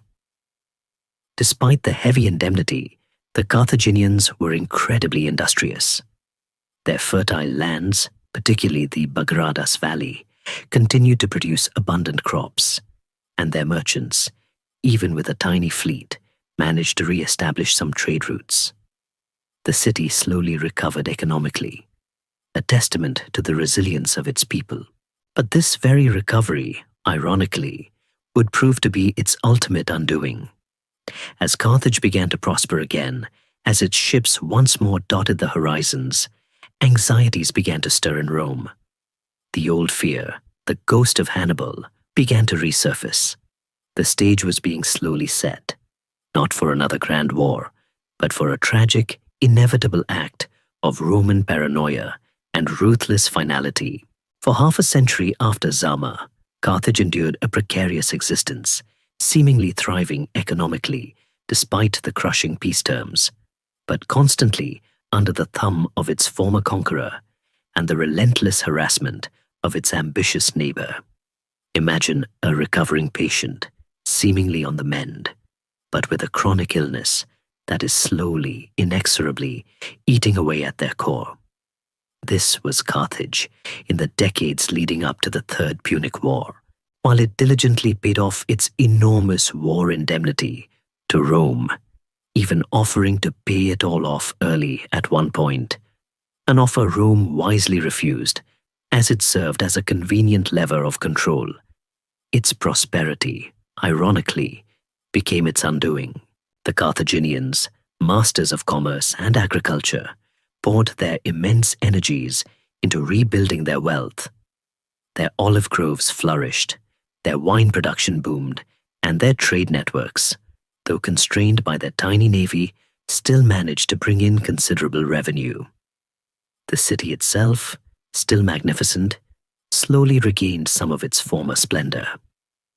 This economic resurgence, however, far from reassuring Rome, began to fuel an old, deep-seated fear. The ghost of Hannibal and the memory of Cannae still haunted the Roman psyche. Despite Carthage's utter military impotence, the very fact of its economic recovery was seen as a potential threat, a sign that the Punic spirit of defiance might one day re-emerge. This underlying Roman paranoia was skillfully exploited by Numidian king Massinissa. As we discussed, the treaty after Zama explicitly forbade Carthage from waging war without Roman permission, even in its own defense in Africa. Massinissa, astute and opportunistic, used this clause like a blunt instrument. He systematically encroached upon Carthaginian territory, seized their fertile lands, and instigated border disputes, knowing full well that Carthage was powerless to respond effectively. Imagine a schoolyard bully constantly poking and prodding, knowing the victim isn't allowed to fight back without permission from the principal, who always seems to side with the bully. Historians still argue whether Massinissa's actions were entirely his own initiative or subtly encouraged by Roman factions.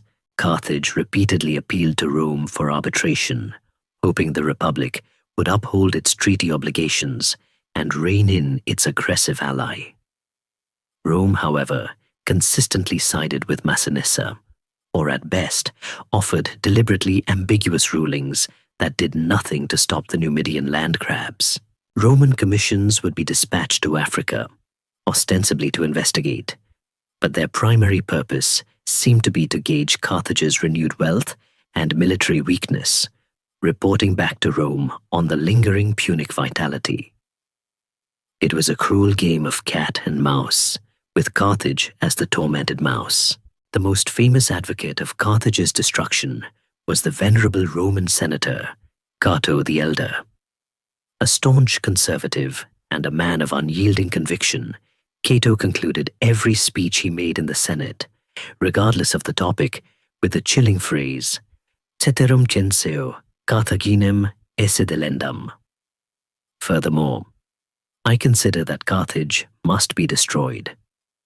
Imagine hearing that repeated relentlessly, day after day, in every political debate for years. It was a mantra of fear and a powerful political weapon, stirring up old grievances and feeding Roman anxiety about a resurgent Punic power. Cato genuinely believed that as long as Carthage existed, Rome would never be truly secure. By the mid-2nd century BCE, Carthage found itself in an impossible situation. Massinissa's aggressions escalated, culminating in a direct military confrontation in which Carthage, desperate and without Roman permission, attempted to defend itself. This act, however understandable, was a technical violation of the treaty. Rome seized upon this transgression, as the final justification for war. Despite Carthage sending envoys to Rome, offering to make any concessions, even to tear down its own city walls, Rome's decision was already made. The final horrifying act of Roman ruthlessness, fueled by deep-seated fear and a desire to eliminate a perceived threat once and for all, was about to begin. The Third Punic War was less a war and more an execution. The decision was made. Despite Carthage's desperate pleas and their willingness to concede almost anything, Rome declared war for the third and final time in 149 BCE. Imagine a condemned person begging for mercy, offering up their worldly possessions, only to be met with a cold, unyielding silence. This wasn't about strategic necessity anymore. It was about the obliteration of a rival, a complete elimination of a perceived threat fueled by decades of fear, resentment, and Cato's relentless mantra. The Third Punic War was, effectively, a death sentence for Carthage. The Roman expeditionary force, led by the consul Manius Manilius, landed in Africa with overwhelming numbers, ready to besiege the city. Carthage, despite being militarily crippled by the terms of the previous treaty, was not entirely defenseless. In an astonishing display of resilience and desperation, its citizens undertook a heroic, almost unbelievable effort to prepare for the inevitable siege. Imagine an entire city, men, women, and children, suddenly turning into an enormous factory of war. They melted down statues, precious metals, and even household utensils to forge new weapons. Women famously cut off their long hair to be used as bowstrings and catapult ropes, a poignant symbol of their utter commitment to their city's survival. Old men, young boys, and artisans, none of whom had seen combat, worked tirelessly, day and night, constructing new siege engines, sharpening spears, and reinforcing their formidable triple-layered walls. Historians still argue whether this frantic rearmament was a genuine attempt to defend the city or merely a symbolic act of defiance against overwhelming odds. The city's location, on a narrow peninsula, still offered considerable natural defenses, augmented by artificial harbors and formidable fortifications. The Carthaginian defenses were legendary, with walls rising over 40 feet high in places, interspersed with towers and barracks, and a complex system of internal and external ramparts. The Roman commanders, expecting an easy conquest against a disarmed foe, were initially caught off guard by the ferocity and ingenuity of the Carthaginian resistance. The first attempts to breach the walls were repulsed with heavy Roman casualties. You can almost hear the roar of the defenders, the twang of bowstrings, and the thud of Roman ladders against stone, followed by their desperate cries as they were pushed back. For 2 long, brutal years, the siege of Carthage dragged on. The Romans, despite their numerical superiority, struggled to overcome the city's tenacious defense and its formidable fortifications. Roman supply lines were harassed, their engineers faced constant setbacks, and their soldiers battled disease and low morale in the harsh North African climate. This unexpected resistance frustrated Rome, making the war far more difficult and prolonged than they had anticipated. It seemed that even in its death throes, Carthage possessed an indomitable spirit. During this grueling period, another Scipio, Publius Cornelius Scipio Aemilianus, the adopted grandson of Scipio Africanus and the son of the general who defeated Hasdrubal at the Metaurus, began to distinguish himself.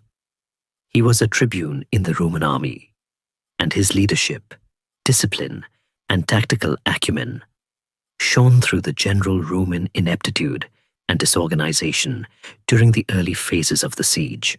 He managed to bring order to the Roman lines, improve discipline, and achieve some minor but significant successes against the Carthaginian defenders. By 147 BCE, the Roman Senate, impatient with the slow progress and the high casualties, decided to give command of the entire African campaign to Scipio Aemilianus. He was still young, only 33, and technically too young for the consulship. But like his famous adoptive grandfather before him, the Romans bypassed traditional rules for a commander of proven ability. His appointment was a clear sign of Rome's determination to end the siege, whatever the cost. With a truly capable commander now at the helm, Carthage's fate was truly sealed. The final horrifying assault was meticulously planned, and the ancient city, after centuries of glory, was about to meet its fiery, tragic end. With Scipio Aemilianus now in supreme command, the Roman siege of Carthage took a decisive and brutal turn. Imagine a relentless, methodical force with virtually limitless resources tightening a noose around a valiant but exhausted victim.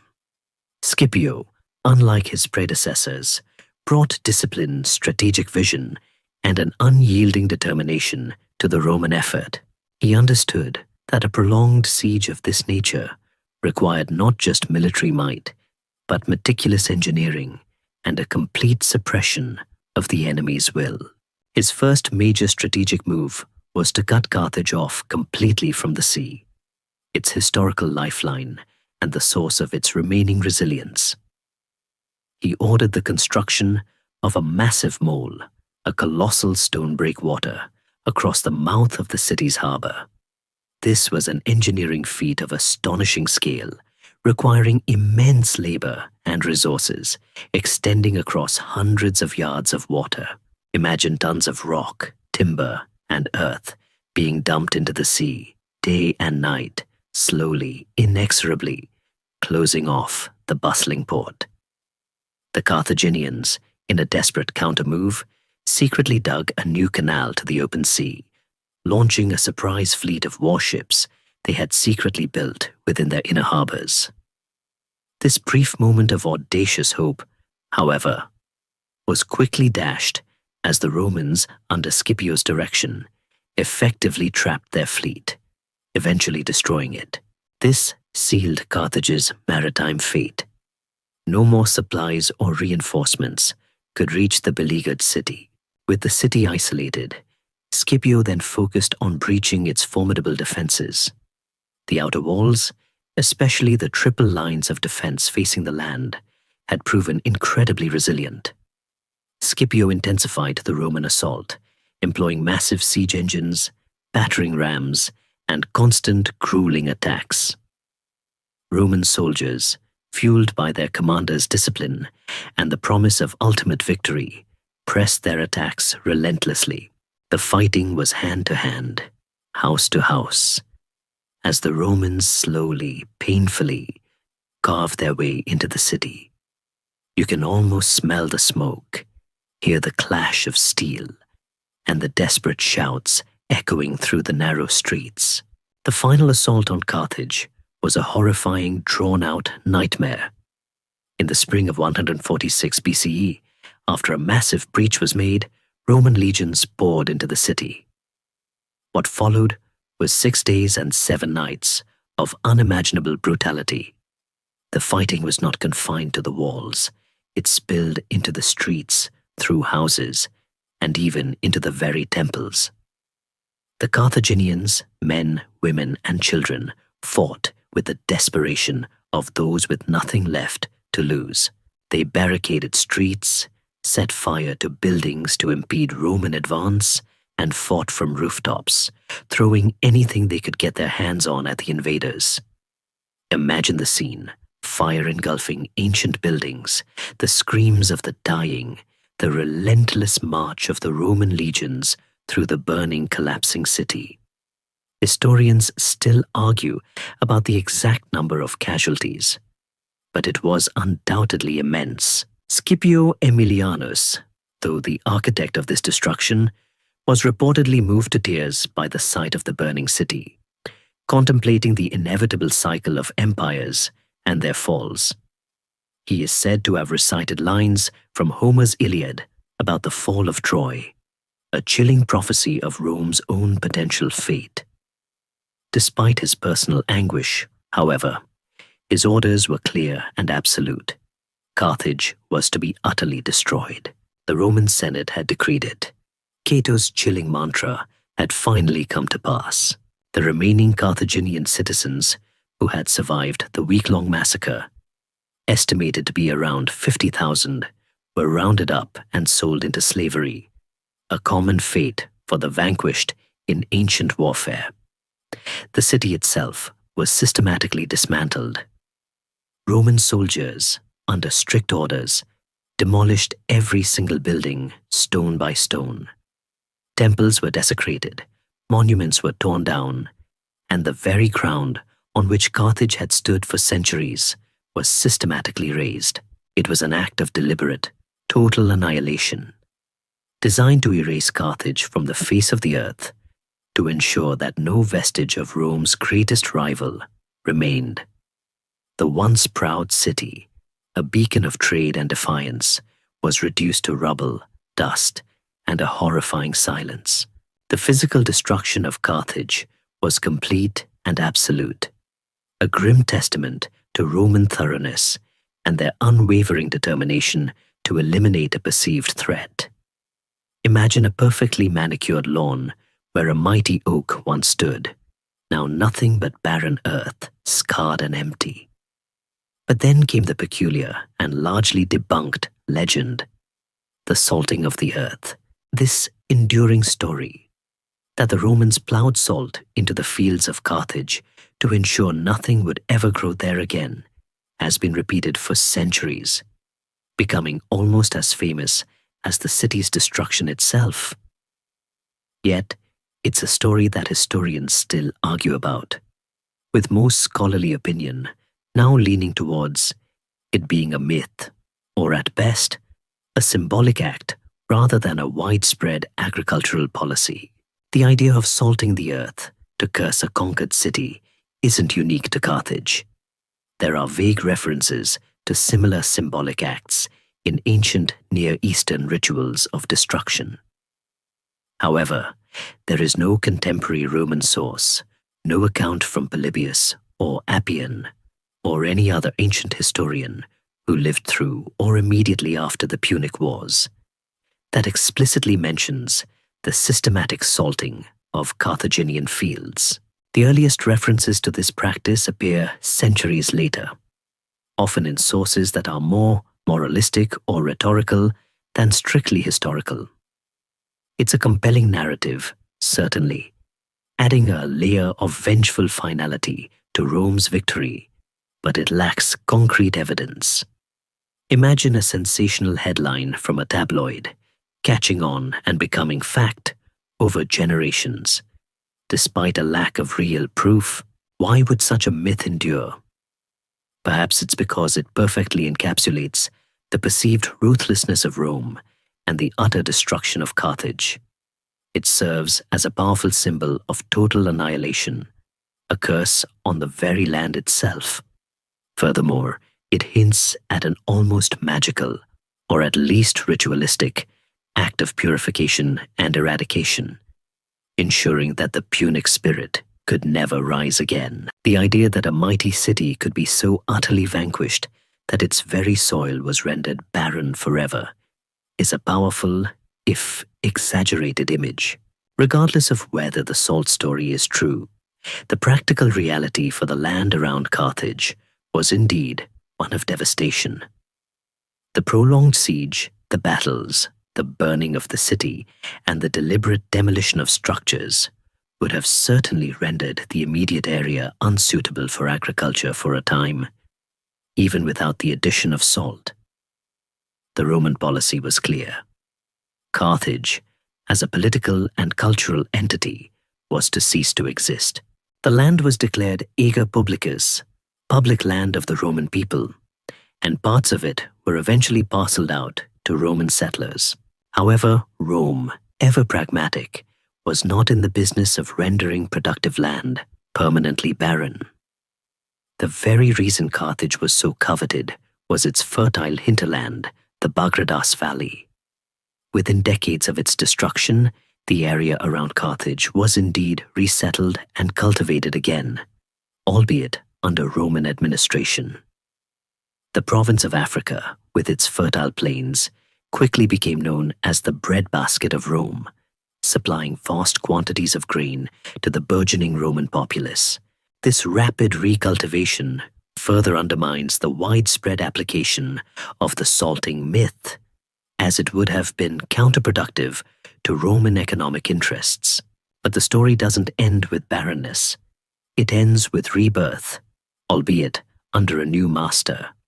A century after its destruction, Julius Caesar himself proposed the re-establishment of a Roman colony at Carthage, and under Augustus, the city was officially refounded as Colonia Concordia Julia Carthago in 29 BCE. This new Roman Carthage, built atop the ruins of the old, quickly grew into one of the largest and most prosperous cities in the Roman Empire, boasting impressive public buildings, aqueducts, and a thriving population. Imagine a phoenix rising from the ashes, but one wearing a toga and speaking Latin. This Roman Carthage would become a major administrative and economic center, a hub of trade and culture, albeit Roman culture. The Punic language and much of its distinct culture slowly faded, replaced by Latin and Roman customs. While some Punic traditions and even religious practices might have lingered in the countryside, the distinct identity of ancient Carthage was largely subsumed. The site of one of history's greatest empires became a proud Roman city, a monument not to Punic ingenuity, but to Roman imperial power and their ability to absorb and rebuild. The physical landscape, once defined by the Punic city, was now a testament to Roman dominance. The utter annihilation of Carthage and its subsequent Roman rebirth as a colonial city cemented its place in history, not just as a powerful empire, but as a potent symbol. Imagine a towering monument, cast in shadow and light, representing both the pinnacle of ambition and the devastating consequences of defeat. Carthage's legacy is multifaceted, echoing through the centuries in unexpected ways, shaping our understanding of ancient warfare, imperial rivalry, and the very nature of civilization itself. Firstly, Carthage remains an enduring case study in ancient military strategy and genius. The name Hannibal Barca, in particular, continues to be synonymous with audacious planning, tactical brilliance, and the art of war.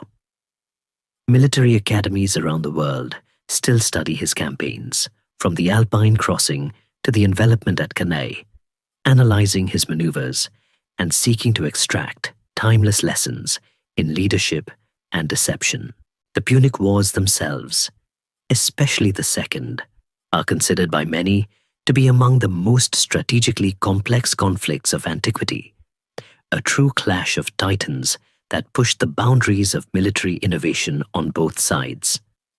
Historians still argue whether Hannibal's tactical genius was truly unparalleled, or if Roman commanders eventually adapted and surpassed his methods. Beyond the battlefield, Carthage's economic model offers fascinating insights into ancient trade and resource management. Their development of sophisticated agricultural techniques in North Africa, their control over vast trading networks, and their pioneering use of deep-sea navigation reveal a people driven by ingenuity and pragmatism. The Punic language, a Semitic tongue related to Hebrew and Arabic, though largely lost, left its mark on some Latin vocabulary, and its surviving inscriptions offer glimpses into their religious beliefs and social structures. Their unique blend of Phoenician heritage and North African adaptation created a distinct culture, often viewed with suspicion by the Greco-Roman world, but undeniably rich in its own right. You can almost picture the bustling markets, filled with exotic goods, and the murmur of strange tongues, a vibrant melting pot of cultures.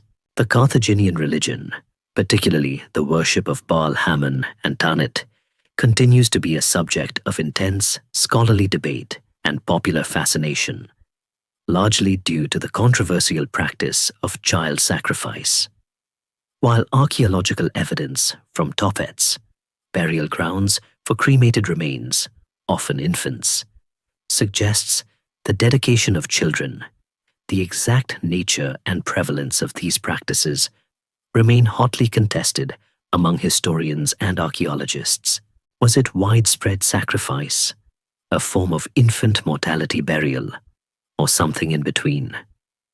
The mystery endures, adding a dark, compelling dimension to Carthage's historical narrative and demonstrating how easily historical narratives can be shaped by the perspectives of the victors. Moreover, Carthage stands as a powerful testament to the destructive nature of unchecked imperial ambition and deep-seated fear. Rome's decision to utterly obliterate Carthage, famously epitomized by Cato's relentless mantra, serves as a stark reminder of the ultimate consequences of political paranoia and the lengths to which a dominant power will go to ensure its own security, even at the cost of erasing an entire civilization. The Third Punic War was not about conquest for resources or territory, but about the surgical removal of a perceived rival. A cautionary tale about the dangers of absolute power. Finally, the very absence of Punic Carthage, its near-complete physical obliteration by the Romans, leaves a void that continues to spark archaeological and historical inquiry. What else could have been known if more of their records, their literature, their own histories had survived? We largely see Carthage through the eyes of its enemies, particularly the Romans, which inevitably biases our understanding. The constant striving to unearth new evidence, to piece together fragments of pottery or decipher ancient inscriptions, is a quest to give voice to a silenced civilization. Carthage, though vanquished, lives on in our collective memory, a phantom empire whose story, in its rise and spectacular fall, continues to fascinate, educate, and haunt us. The air is slowly cooling, and the ancient echoes of Carthage are beginning to fade, like whispers on a soft breeze. Imagine the warm North African night settling over the ruins, the stars twinkling in silent witness to centuries of human drama. The thunder of Hannibal's elephants, the clang of Roman swords, the desperate cries from the besieged city, they all recede now, becoming part of the quiet tapestry of history. As you drift deeper into tranquility, let the lessons of Carthage settle gently within you. The power of ambition, the harsh realities of conflict, and the enduring resilience of the human spirit, even in the face of absolute destruction. Remember how one civilization rose from humble trading routes to challenge the very might of Rome, a tale of brilliance, tragedy, and ultimate silence. And as the final images of its rise and fall softly disappear, know that even in ruin, there is a story to be heard, a past to be remembered.